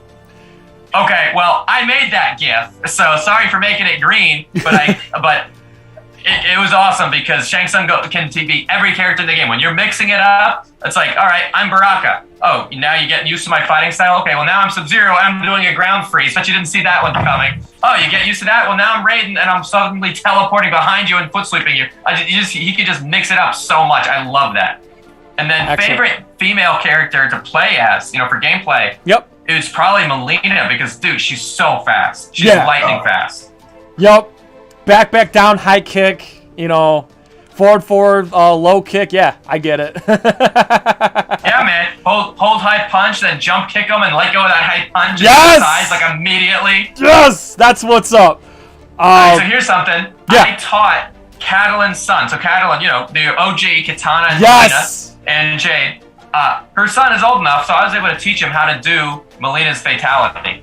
No shit. where she sucks you up and spits out a pile of bones. I love that Fatality. Absolutely. Kid learned fast. Absolutely. Joe, what about you? Male character, female character?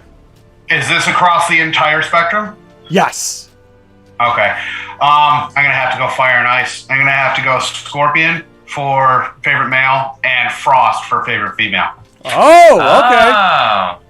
All right. So for me, all right, I want you to visualize something, Tabmok. The character, even though I'm not dressed as him, but the character I fell in love with from the jump.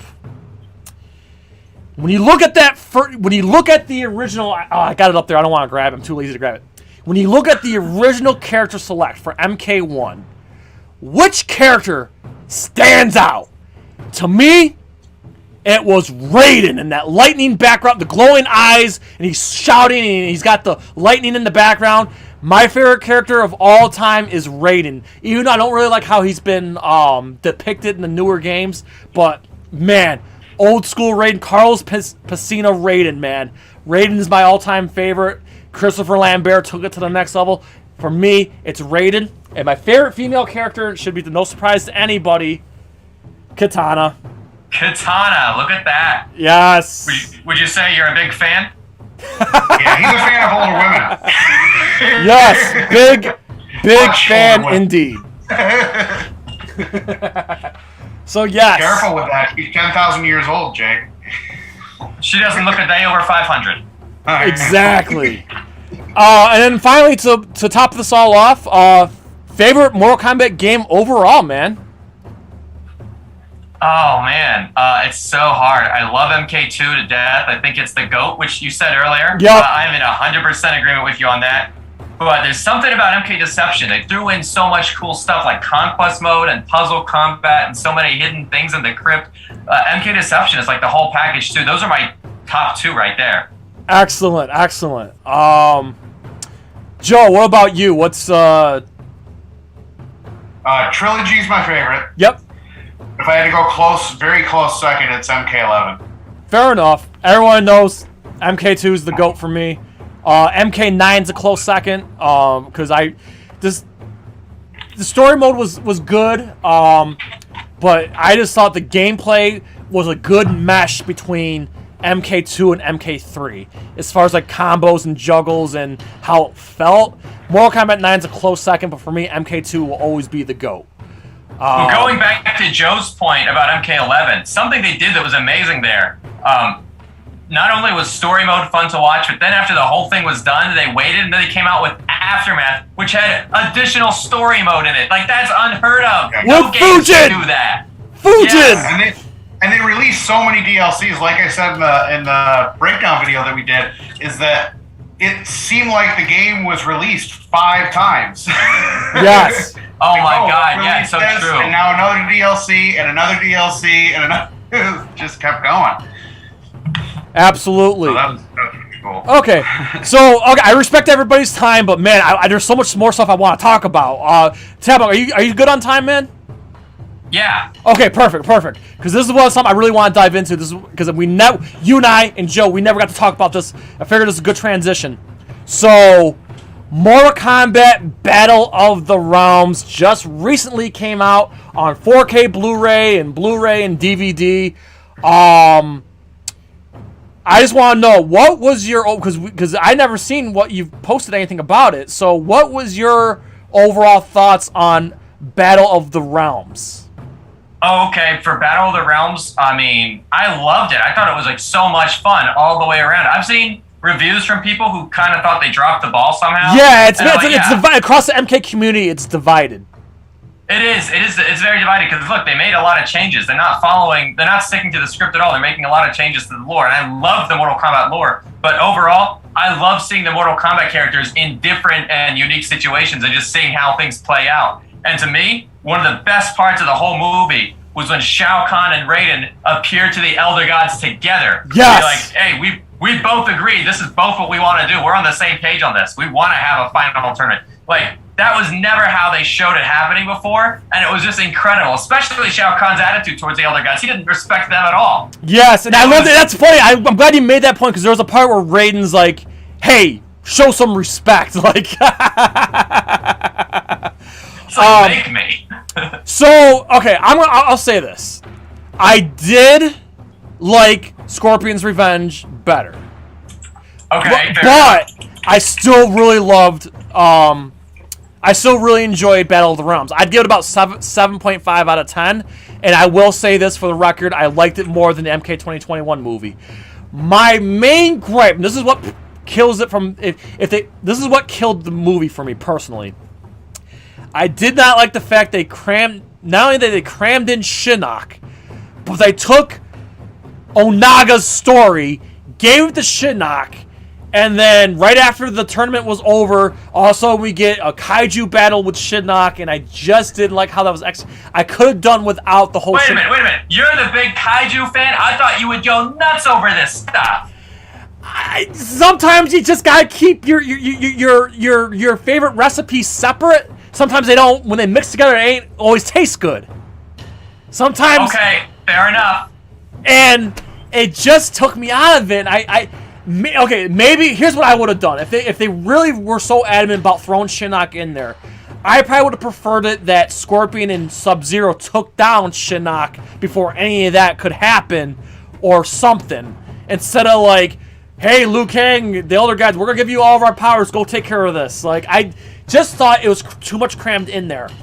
Like, I was okay. A little bit.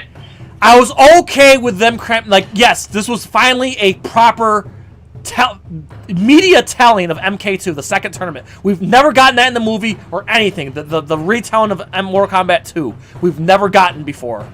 Like, outside the games, I'm saying. Like, we never got, like, a movie or, we never got the second tournament. They jumped ahead a little bit, and you felt it was too crammed. I get it. But I'll tell you what, man. Watching the Grandmaster get tricked into working for Shinnok without knowing it, it's like, oh, that was MK Mythologies. Yes! And they went after the Kamidogu here. Well, it's like, well, they kind of screwed things up by having the amulet go a different direction in the first cartoon. So now they worked in the exact temple, the Temple of Elements, and just, said, okay, here's the Grandmaster from Mythologies, here's the Temple of Elements from Mythologies, we're throwing in the Kamidogu from Deception, but they're like taking the same... And the Cyber Ninjas from MK3. I was okay with the Cyber Ninjas from MK3. I was fine with that.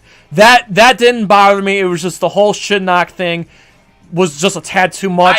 I think that would have been better as a separate movie for a third... I mean, they're probably thinking we may not do another one, so I get it. That's what I was thinking, but I think Shinnok's story would have been better as a separate movie. On top of that, like, now we're not gonna get Onaga's story.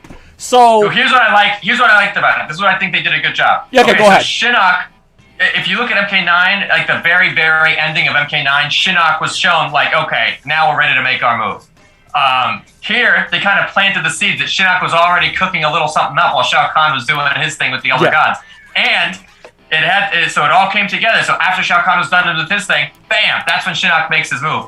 But they also snuck in a lot of other stuff. Like, okay, when Liu Kang becomes an Elder God and Raiden loses his powers, and they kind of like tied some plot points from MK11 and tied some other plot points from other parts of the MK lore and sort of mashed it together and made it fit to where now you can set it up for that big battle. Yes. Shinnok from MKX, by the way, Shinnok from MKX wanted to bring back the One Being, wanted to destroy the Earth. Yes, destroy the realms, mad at everybody. So Shinnok's kind of combining himself with the One Being or absorbing the One Being and letting himself be absorbed into the One Being or whatever, so he could get that demon form of his, the corrupted Shinnok. They made it all work. They just combined a couple different things to make it happen, and they jumped ahead in the lore. Like you said, that doesn't really give them anything to do with Onaga. Certainly doesn't give them anything to do with Shujinko. I don't see how they could ever fit him in. But you never know, man. These guys will just have to mix it up and find another use for him. My gripe is like, I'm in the minority here. I love Shinnok. I love the character, and I feel like Shinnok, even to this day, really hasn't gotten his proper due. And this was their chance to do so, and they just had him as basically like fodder, like background, like they just did it so briefly, so quickly. Because I thought Scorpion's Revenge did a good job kind of teasing him and building him up, and then we finally get him in this movie, but it's just so quick. They could, like I said, they could have made a whole movie about Shinnok trying to get the Komi Dogu, and Scorpion Sub-Zero feuding and as well as trying to stop Shinnok. That could have been a whole movie in and of itself. But the whole MK2 tournament, though, I loved. And even though they kind of threw in like Lee May and Bug Lady there, Devora, like I was okay with that. And I was expecting Kung Lao, my man Kung Lao, speaking of Kung Lao, I was kind of expecting. Oh, look, it's Sub Lao. I was expecting Kung Lao to die. I'm not gonna lie. I was expecting it. And then I was expecting Stryker. Joe, we can do this. Inside joke. You're never gonna let me move that down. So I'm sorry. The inside joke is that we like Stryker because he's one of us. He's a regular dude with police weapons. And it's like, yes, if he can go in a tournament, so can we. But yeah, I knew Stryker and Kung Lao were gonna die. I actually like, you know what? I'm in the minority here. I liked what they did with Raiden. Here's why. Tabmok, do you remember Mortal Kombat Trilogy, what Raiden's story was? He gave up his immortality to fight in Earth against Shao Kahn. It's funny because someone told me they thought that was a reference to Annihilation, where he gives up his Mortal Kombat immortality. Trilogy. And I'm like, no. This is actually an MK trilogy. They did it first. Yeah, and the only thing though they did different though is that he didn't lose his powers. He only lost his immortality. But I'm okay with that. I didn't mind, seeing Raiden without his powers. It made it more intense. So I actually liked that. I thought it was good. I'm like, oh wow, they borrowed something from Mortal Kombat Trilogy. So I really liked it. Again, 7.5 out of 10. It could have been better. But I'm happy we got a proper MK2 story. I just could have done without the whole Kremen and Shinnok. That's all. Yeah, I gave it a 7.0 out of 10. I liked it. I mean, it did have some continuity issues, but they can be overlooked because, they did kind of work around to create a new story for it. I mean, on top of that, I just had a thought a second ago about how you said that, they can't tell Onaga anymore. Well, not exactly true. Hear me out on this. They could technically, because Shinnok's a fallen elder god, they could technically up the story on Onaga and make him a titan. Like Kronika, on the same length as Kronika. That would be kind of cool if they could do that in a future movie. Yeah. And kind of retell his story. But the God honest truth, though, I think next to Shao Kahn, Onaga is my other favorite MK boss because I just feel like hands down. It's just we've seen Shao Kahn so many times, Then we had the Deadly Alliance, nothing new. Then in comes Deception with a brand new character, which was Onaga. Then Armageddon, we got the crap that was Blaze. Like I felt like Onaga was like the last true great original boss outside of your Shang Tsung, your Shao Kahn, and Shinnok. which we've seen Yeah, many Blaze times. Blaze reminded me more of Killer Instinct, like Cinder. You know? Yeah. That's well, what it reminded me even of. the story for Blaze wasn't that great. Onaga had a great story. He was the former emperor of Outworld that was poisoned by Shao Kahn. He was more powerful than Shao Kahn, but Shao Kahn poisoned him. And then, of course, he came back by deceiving. It was brilliant. And it just sucks. We're probably not going to get that. You know what? If they do another sequel to this whole Scorpion's Revenge timeline, and what they need to do is just have the Civil War in Outworld. You know, Molina wants to, who should take the throne now that Shao Kahn's gone? Shang Tsung, you know, Molina, Kotal Khan. Who should step up? Bam! Onaga steps up and wipes out any opposition, or they all become loyal to him. You know what I mean? Because he's just that intense. So they could do it. Absolutely. Just mash up the storylines a little bit, like they kind of have to now. All right, so real quick, Tabba, what would you give an out of 10? What would you give MK Battle of the Realms? And real quick, just tell us what would you give Scorpion's Revenge out of 10? Okay, I give Scorpion's Revenge the first one like 9.5 out of 10. I give this one 9 out of 10. I both thought they were really well done. Fair, okay, yeah. Like I said, I'm in agreement with you. I do like Scorpion's Revenge better, but yeah, they're both really good. And I give Scorpion's Revenge, about a 9 out of 10. Now let's get into the nitty gritty here, and this also gives me a chance to kind of plug in what we're doing on Saturday. So I did watch your live stream of MK, your review of MK 2021. I don't remember who the gentleman you were with, but that was really awesome. But I want to talk about it with you, and I know again this is also divisive over the MK community. Thoughts on Mortal Kombat 2021 and the future of the movies? Okay, I did that live stream with my buddies from MortalKombatOnline.com. So that was with Fatal Cage. I love that website. Scott Howell. Love that website. Dude, yes, I was so happy to reconnect, and I actually flew up to Chicago to see that movie with them. But yeah, okay, so the MK 2021 movie, that is so much fun to watch. And again, they changed stuff. They changed like Scorpion and Sub-Zero. They made him 500 years ago instead of today. And they made Cole Young. I didn't really care for that character, although I thought the actor did a really good job. But honestly, it's one of those movies where the tone was right, the violence was right, and Kano freaking killed it, man. Kano was like the best character in the whole movie. Yes. I didn't go into the movie expecting Kano to be my new favorite. That's what happened. Yes. Okay, so I'm not gonna lie, I was let down. I didn't hate it, but it wasn't the movie what I was expecting. There were some stuff that I liked. Again, the Scorpion Sub-Zero beginning and end battles were fantastic. I wasn't a fan of the whole Arcana thing. I love that we got the violence and the fatalities, but I think that what really hurted the movie for me. And yes, for the record, I still love the 1995 movie.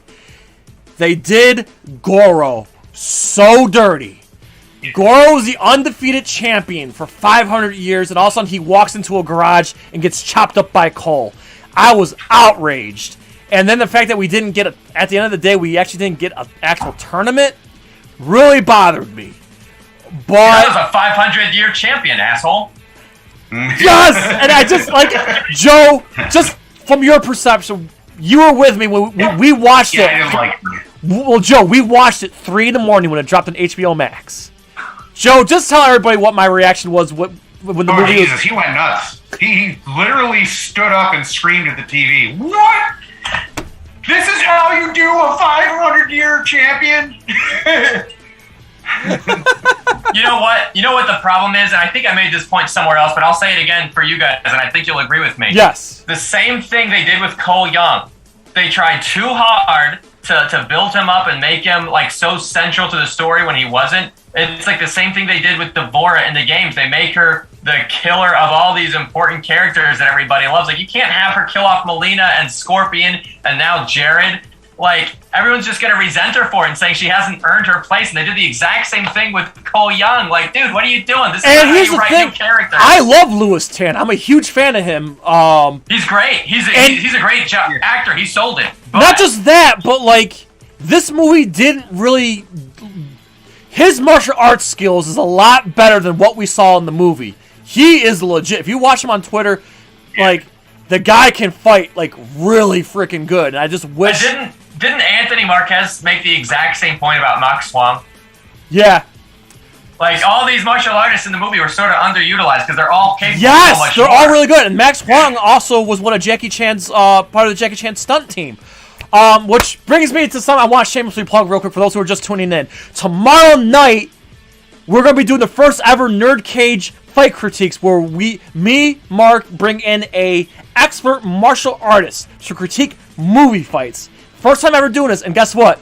Anthony Marquez is the first guest we're having, and he's going to be critiquing Captain America: The Winter Soldier, Super Cop, Highlander Endgame, Donnie Yen, and we're going to top it all off. He's going to be watching the Kung Lao scenes. So, that video drops Saturday. It's going to be premiering 9 o'clock Eastern Standard Time. Anthony Marquez, NerdCage Live Fight Critiques, Mortal Kombat 2021 is in there. The link is in the description, people. If you want to sub up NerdCage Live and hit that reminder button and be there for the premiere. Again, seeing Anthony Marquez break this down was such an experience and such a joyous experience. And I cannot wait to share this video with everybody. Like, it was so much fun to record. It was so much fun to edit. And I cannot wait to see everybody's reaction. I'm hoping this will be one of many, but it's super awesome. We each, all three of us picked a fight, and we topped it all off with Mortal Kombat 2021 with Kung Lao. Kung Lao critiquing Kung Lao. You guys don't want to miss it. Not too many people can say they're picking a fight with Kung Lao. Yeah. Exactly. But yeah, like, I didn't hate the movie, but I was disappointed. I really was. But it had its moments. I really liked the overall it had tone, moments. But yeah, there were some problems too. Yeah, there were moments I loved though. As far as Louis Tan's character and everything, of Cole, I'm with the majority of people. I think the direction they should have went with is they should have had, like, because Scorpion was kind of like, he was having flashbacks of him the entire time. It could have very easily had Scorpion's soul, like, possess him and have him face Sub-Zero rather than have Scorpion just come out of nowhere, you know? Yeah, I would have been okay with that too. Yeah. Yeah, I mean, I would have preferred. I think here's the thing though, Mortal Kombat Legacy, at least season 1 anyway, kind of got it right. Whereas like they should have just built up a universe, you know, from one character's perception instead of like I feel like Mortal Kombat's better off being like a web series or a series rather than a movie at this point because there's so much lore. And I just felt like a Scorpion solo, we kind of got that with Scorpion's Revenge, but I think a Scorpion solo movie, him dealing with hell and trying to get out of hell, I think would have been an awesome movie. And they should have just done multiple movies or leading up to the tournament. That's just my opinion. I'm hoping for the future of MK if they continue this. Again, I will definitely be there opening night if they make more movies. I don't know what's going on right now, but I'm hearing rumors of an HBO Max series or HBO Max movies. I'm all for it because I feel like they could do a lot if they just were to do like a series instead of a movie. But I'll give the sequels a chance if we get sequels, but I was disappointed. And to me, MK in 1995 is still king because you know what? Considering the time it came out and considering we only had Mortal Kombat 1, Mortal Kombat 2, and Mortal Kombat 3 was barely out. And they were able to make a movie like that and bring that to life. And they were able to push the violence just a tad. I have to say the 95 movie felt more in line with the games than the new movie did. I get it, they're trying to do something different, but I just felt like it could have been executed better. Yeah, personally, I think if they're going to redeem themselves, they need to bring on 2 consultants. They need to consult with NetherRealm Studios, for one. And for 2, they need to consult with Paul Anderson, the original director of the 95 movie, so that they can kind of, not exactly take it in the same direction, but kind of take some stuff from that first movie to kind of imply in this one. You know what I mean? Yeah, but there's seeds planted there, or I'm hoping we'll see, like I said, there are certain seeds planted there. Maybe we'll have a full-blown Johnny Cage because they tease Johnny Cage at the end. We'll see. Johnny Cage has to be in the sequel, but the question is, who are they going to pick to play him? You know where I heard a rumor? You ready for this one? I can't think of the actor's name right now. It's Charlie Hunnam from Sons of Anarchy has been rumored that he's in the lead to play the role.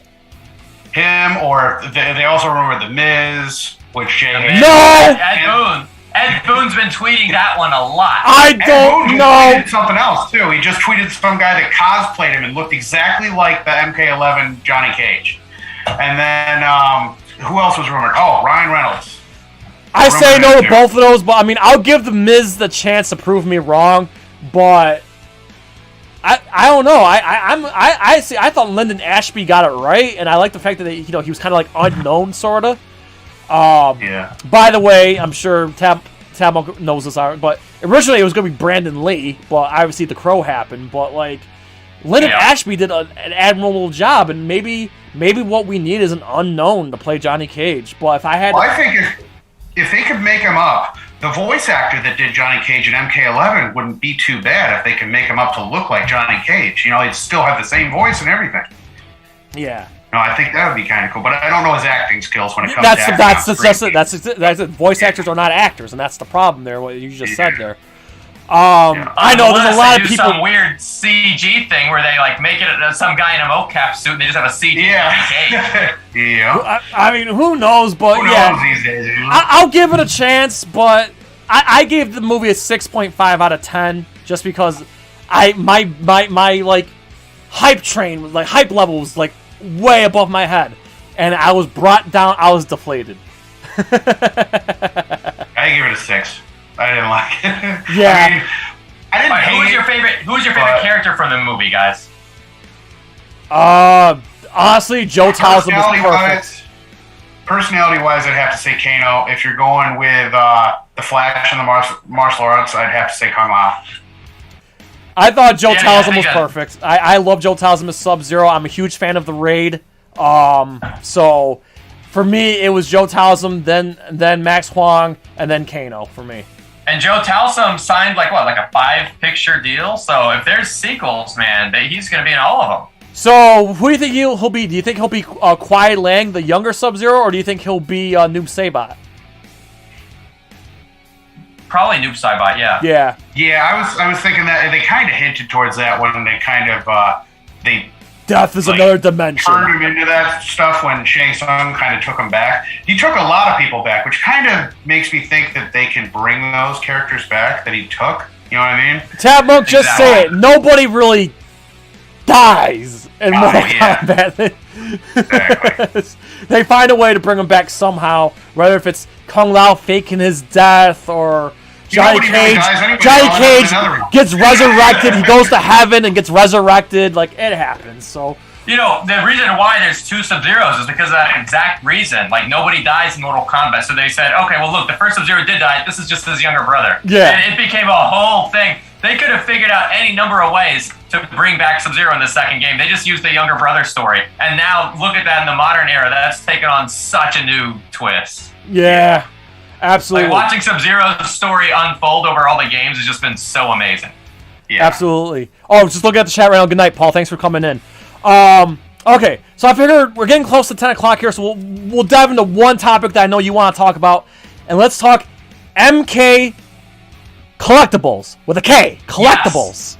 So I have all your pictures here, man. So Tabmok, go ahead. Let's talk about your collection. I know you talked about your amulet earlier, so go ahead. Let's talk collectibles.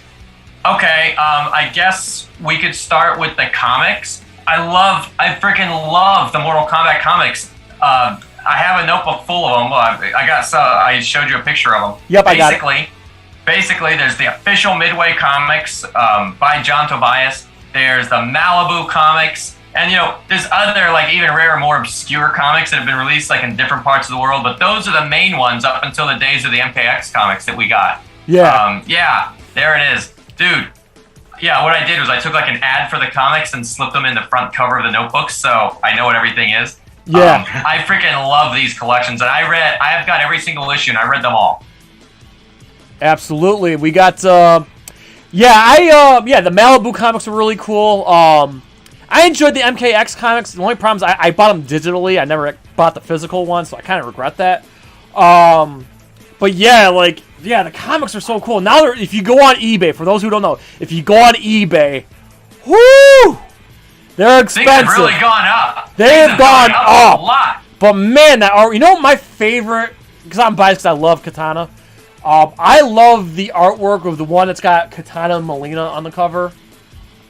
Oh yeah, dude, that one. Yeah. Man, that was probably one of the most amazing covers they've ever made. Yes. And I love, and the issue itself is an amazing issue too. Like even the inside, it's like incredible. You know, they didn't mention Edenia by name. They said that like Katana's parents were the former rulers of Outworld, which is the original. That's how they wrote it originally. But they actually show Sindel. They actually show her dad, Jared. They have like so many cool things going on in that issue. The Katana and Melina issue is by far my favorite one. Yeah, and I also like the one where Jax was interrogating Johnny Cage about what happened with Sonya. Like, there was so much filler between... That one was by John Tobias. That was the official one. Yes, dude, there's so much filler between MK1 and MK2 that these comics did, and it was just brilliant. Actually, Tabmok, I got a question for you while we're on comics. Do you have, and again, it's like $500 on eBay, do you have the Mortal Kombat 4 comic? Yes. Not only do I have the Mortal Kombat 4 comic, but I've got different Mortal Kombat 4 comics that were only released in Brazil. No shit! That's there was like a 4-part miniseries. There's like a 4-part Brazilian Mortal Kombat comic, and then there's like later they bring it all into like one trade paperback. But yeah, man, the MK4 comic, I can't believe how expensive that's become. I used to have 2 of those, and I gave one away to somebody because I just thought. Oh man, we all have regrets. Like, listen, if I could send a message, like, you know how people say if you could time travel. Listen, I would go back to my past self and say, Jason, don't sell your your video games. They're gonna be worth so much later. Goodbye. Yeah. Right?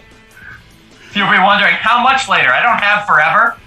Yeah, never mind me trying to prevent an assassination. Never mind me trying to prevent something bad happening. No, I'm going back to little Jason from like 10 years old. Save your games. Save this. Don't get rid of them.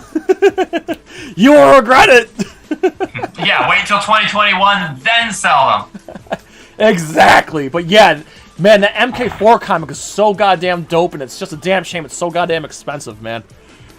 Mm-hmm. Yeah, I love the scene where Sindel has like taken over the throne, and like now she's in charge. She's the new queen. She's like taking over, and Quan Chi comes in because like Tanya's a traitor and kind of let him into the realm. Oh man, just so many cool plot points. Yeah, absolutely. And you have to read the comic in order to figure that out about Sindel. And then also they set up a lot of stuff like Katana's trying to establish peace between the Shokan and the Centaurians. Which was awesome because we finally got that Mortal Kombat Gold in Kung Lao's ending, so... Yes, it's like they built on what they established in the MK4 comic. It's like, they set up a whole world there that most people have no idea because that comic's like crazy expensive now. Yeah, 100%. Yeah, like...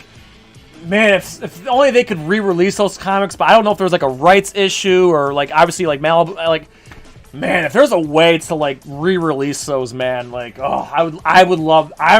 When I'm not broke anymore, I'm gonna like try to like start slowly buying those comics up as like cheap and efficiently as I can. But yeah, the Mortal Kombat 4 one's the most expensive. I'll give you a sneak preview of something I'm working on. I'll tell you. Yeah. In the Mortal Kombat 1 comic, there's like a secret Liu Kang costume that they've never actually shown in any of the games. Like, Johnny Cage's comic costume in that comic, they've made a throwback to it in MK9, like his gray and pink suit. Yeah. Shang Tsung's appearance in the comic when he was younger, that's exactly how he looks like in his MK Deadly Alliance all. But Liu Kang's got a secret costume. If you blink, you'll miss it. But in about a week or so, I'm going to post it. I'm going to show you the whole skinny on Liu Kang's lost outfit. This is really going to blow some minds out there for people who are like really, really deep Mortal Kombat fans. Dude, nice. That's freaking awesome. I goes all the way back to 1. Yeah. No, I don't have a lot of collectibles. I mean, obviously I showed you the katana. I don't know if you can see this. Yo, so that scorpion doll. You know that big scorpion. I don't know if you can see right behind katana. Is that scorpion doll? From his friendship, buy a scorpion doll. Well, dude, that like it's like gone up in price. So I'm like, okay, I got something of value now. By the way, when I got Scorpion's Revenge on 4K, I got the edition that came with a little figurine. So I love that one. Yes. Keeps me occupied on my desk. But yo, for those who want to collect MK collectibles, and you don't really have a big budget, like if you're like me, you don't have a big budget, these Q-Figs are so amazing. I love the fact that they got the old school Mortal Kombat 1, Mortal Kombat 2 look to them. But yeah, these are like $20. You can get them like at Walmart. You can get it at Entertainment Earth. But yeah, I love these little Q-Figs. They're freaking awesome. They're well detailed, and they look cool. Reminds my me collection too of is the just starting out. This is all I got so far. So the Todd McFarlane action figures. And dude, as those you are go, so cool. see, I got all the Funko Pops. I have all the Mortal Kombat Funko Pops except the Walmart exclusive Cole Young is the only one I don't have. But I have all the other ones, man. I got the... Not a Cole Young fan, huh? No. I like Cole Young. In fact, I got him right... Where is he? He's still over here, but I have Cole Young. That's what I thought. No. I got him right... He's up here. Hang on. See? Proofing right there. But I don't have the Walmart. I don't have the Walmart exclusive one. That's all. Yeah, I think Dustin, who's in the chat, I remember a tweet from him where he showed what happened at the Walmart. Like, they were all sold out of Sub-Zero, they were all sold out of Melina, they were all sold out of Scorpion, and they just had, like, nothing but a bunch of Cole Youngs left. Yeah, I know. But my favorite Funko Pop, honest to God, Goro. The Target exclusive Goro 6-inch pop. Oh my God, I love that one. Love it. Yeah, dude, they did amazing. Goro looks so cool in that style. Yes, yeah, absolutely. And, I also like the Hot Topic exclusive Scorpion with the skull. That one's a good one too. All right, so question for you. Yeah. Do you think they're ever gonna make a Funko Pop movie like they do with the Lego movie? Yes, there's actually in talks of that. In fact, they said that there is a Funko Pop movie in development, and it's going to be the first time in history where we get a DC Marvel crossover. Yes, we need that. Yep. We need that so bad. Oh yep, my it's God, in development. Yeah, it's been confirmed. It's in development. That'd be great. Okay, someone asked how prevalent is the Mortal Kombat Conquest TV show in the community. I literally haven't thought about it until this moment. I mean, I've got the DVD. You've got the DVD. We were talking about characters like Zero and Takeda that have been seen from that show. And the Sub-Zero guard, the Lin Kuei Harakiri move. Yeah, we love it. Conquest. Love Conquest. Listen, I watched it when it aired on TV on Saturday mornings. I taped it. I used to record it on VHS because I'm like, well, they may never release this thing. If I'm going to want to watch it and rewatch it, I have to tape it myself on my VCR. It's so funny because I was 10 when it came out, and it was on UPN, and my mom was like, oh, Jason, what are you watching? Oh, Mortal Kombat. And it's like, okay, listen to me. At 10 years old, thank God my mother didn't walk in on me watching it because the women on that show... Especially the new Cybot episode. Oh Holy my crap. God, it's like softcore porn. Thank God my mom didn't. And Anka, that is not appropriate for a 10-year-old. Listen, they can't get away with that shit now in today's society. But oh my God, my little 10-year-old brain, my mind was blown. But let me say this though. Yes, the show's got cheese, but I love it. And I say this with no cap, dude. Still the best on-screen Shao Kahn we've ever gotten. Was it Jeff Meek? Yes. Jeff Meek was perfect as Shao Kahn. He was good as Raiden. Not as good as Christopher Lambert. Certainly better than the Annihilation one, but he was good as Raiden. But man, did he shine as Shao Kahn. He was perfect as Shao Kahn, dude. That was the best on-screen Shao Kahn we ever got. And we haven't got... Listen, we didn't get Legacy. Not even close. Annihilation, let's not even go there. Dude, Jeffrey Meek was the perfect Shao Kahn. Every aspect. He had the look. And Paulo Montalban really projected a lot of nobility as the great Kung Lao. Yes, I loved him. And shout out to Bruce Loke. He was very good. He's no Kerry Tagawa, but he's up there as Shang Tsung. He's an excellent Shang Tsung. Excellent. Yeah, I would love to see them bring Bruce back as Shang Tsung. He was fantastic. Everybody in that show was good. I wasn't too big on Zero, really, that character too much, because, his acting ability was so, so-so. But listen, I'm a huge Terminator fan. Seeing Christina Anna Loken, like, in her earliest role ever, long before Terminator 3, I thought she was great. She was great as Tarja the Thief. Like, I really loved that show, and it so sucks it ended as a cliffhanger. And there was so much lore in there. We got new Sabot. We got the Black Dragon. We got a couple Sub-Zero Scorpion fights. We got Deadly Alliance fight. We got Shang Tsung versus Quan Chi. There are so. By the way, Quan Chi, fan-fucking-tastic on that show. My God, listen. For those who are curious about Conquest, you have your chance to watch it on HBO Max. If you can get past the 90s cheese, I'm telling you, it's worth the watch. I still love it. I don't care. Dude, that show is freaking awesome to watch. It's not that many episodes. It's like, what, 20, 22. Maybe Yeah, 22, yeah. 22 episodes.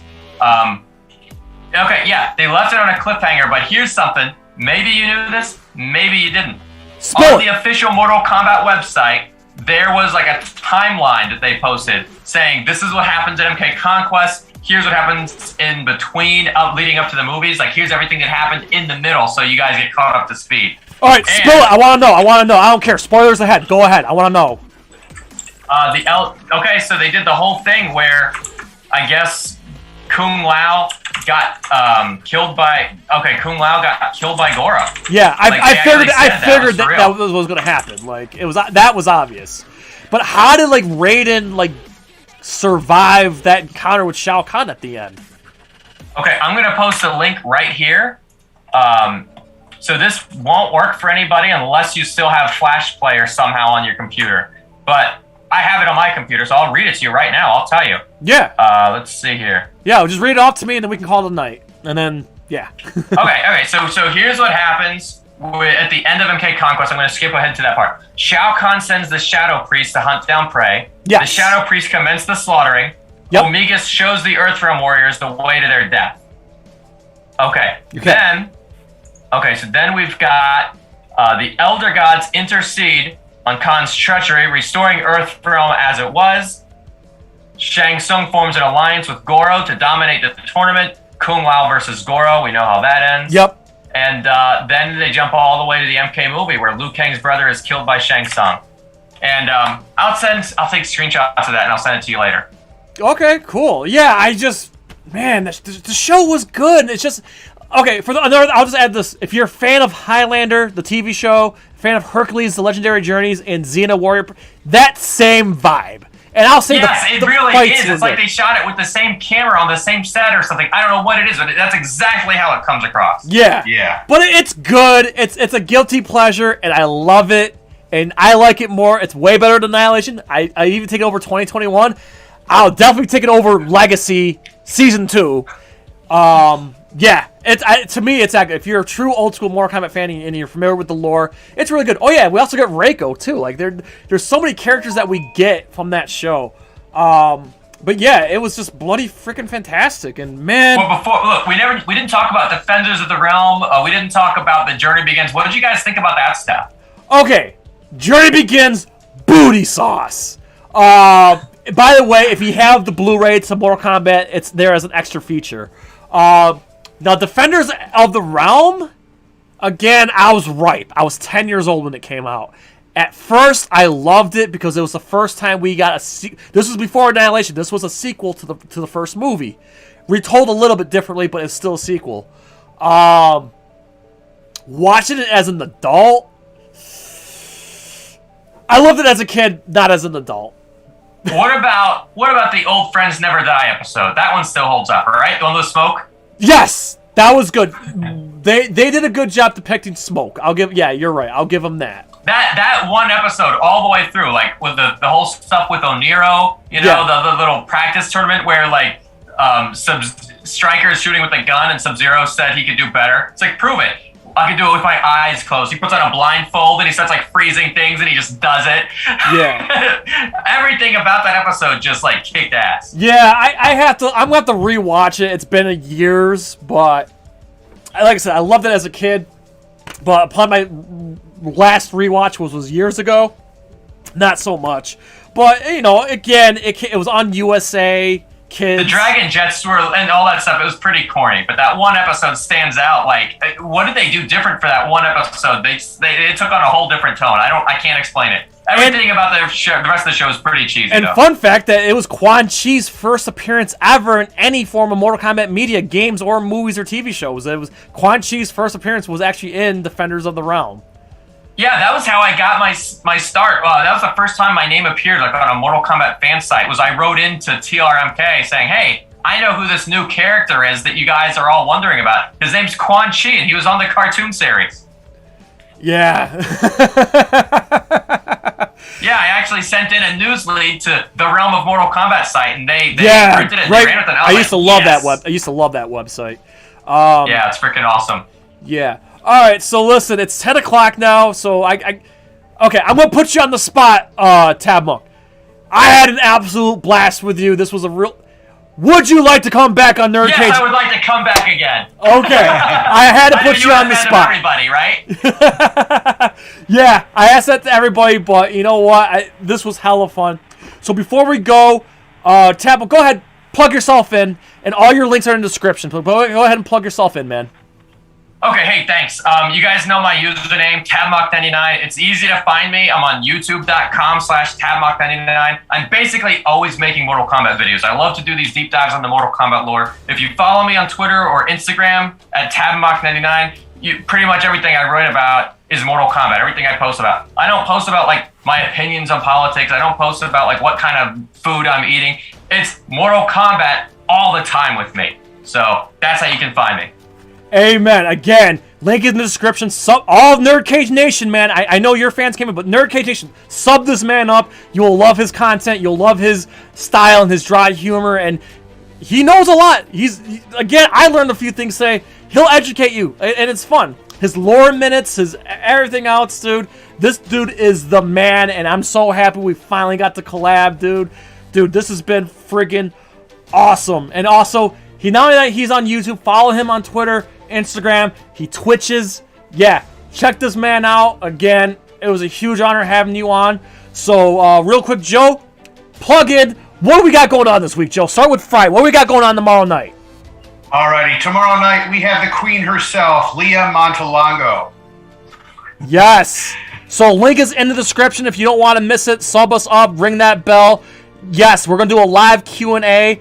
And for the record, we will try our very best to handle the questions. But if you want a better chance of your question getting asked, submit your questions to us early, whether if it's on Twitter or the Facebook discussion group, if you want your question to Lia to be asked. Because if the chat's popping, I can't guarantee you we're going to be able to get to your question. But Joe, our moderator, will do the best he can handling the questions. Joe's going to be zeroed in on the chat and the questions. So if you have a question for Lia, direct them to Joe. But if you want to submit them to us early on Facebook and on Twitter, by all means, do so.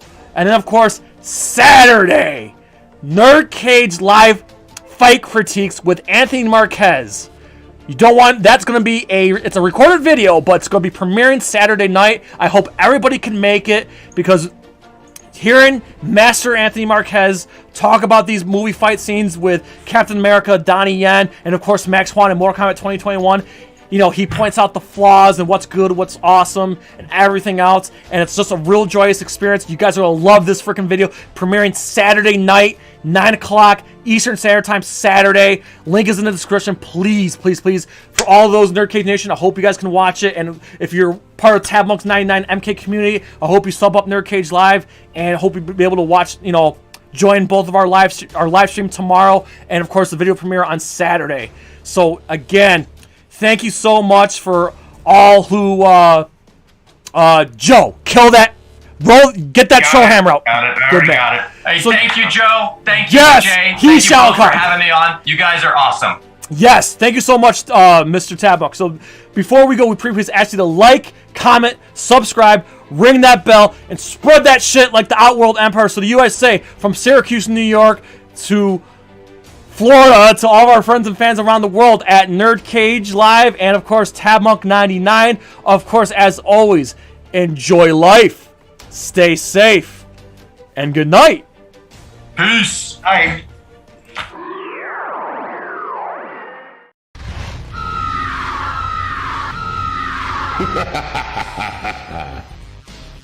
Sindel wins. Fatality. Finish him. Flawless victory. Prepare to die. That's right, NerdCage Nation. The original Sindel, Tanya, and Serena, Lia Montelongo will be here on NerdCage Live for a live Q&A on Friday, September 24th at 8 p.m. Eastern Standard Time. That's 7 p.m. Central. Be there. NerdCage Live and gaming are a perfect match. Shoot the J, Joe. Okay. Shoot it! All right. Over on NerdCage Live on Twitch, Jay and Joe go live. Call me Bazooka Joe. It's all about you. Kaboom! Playing both old school and new school games every Tuesday night. Ooh, what a sight! Jay, stop looking at her face and run. But she's so beautiful. So be sure to follow NerdCage Live on Twitch. Run for your life, Joe. Run for your life, Joe. Running. Run faster. Oh no, Joe. The galaxy's doomed because of you. To scratch your gaming itch. Oh, nice kick, Joe. Thank you. Yo, that's diabolical. Wait. Yo! That's twitch.tv/NerdCage Live. Ooh, trying to get out of the NerdCage, are ya? Well, before you go, hit that subscribe button. And if you're really intrigued, ring that bell. Thank you for dropping by. Until next time, tell everyone you know about NerdCage Live!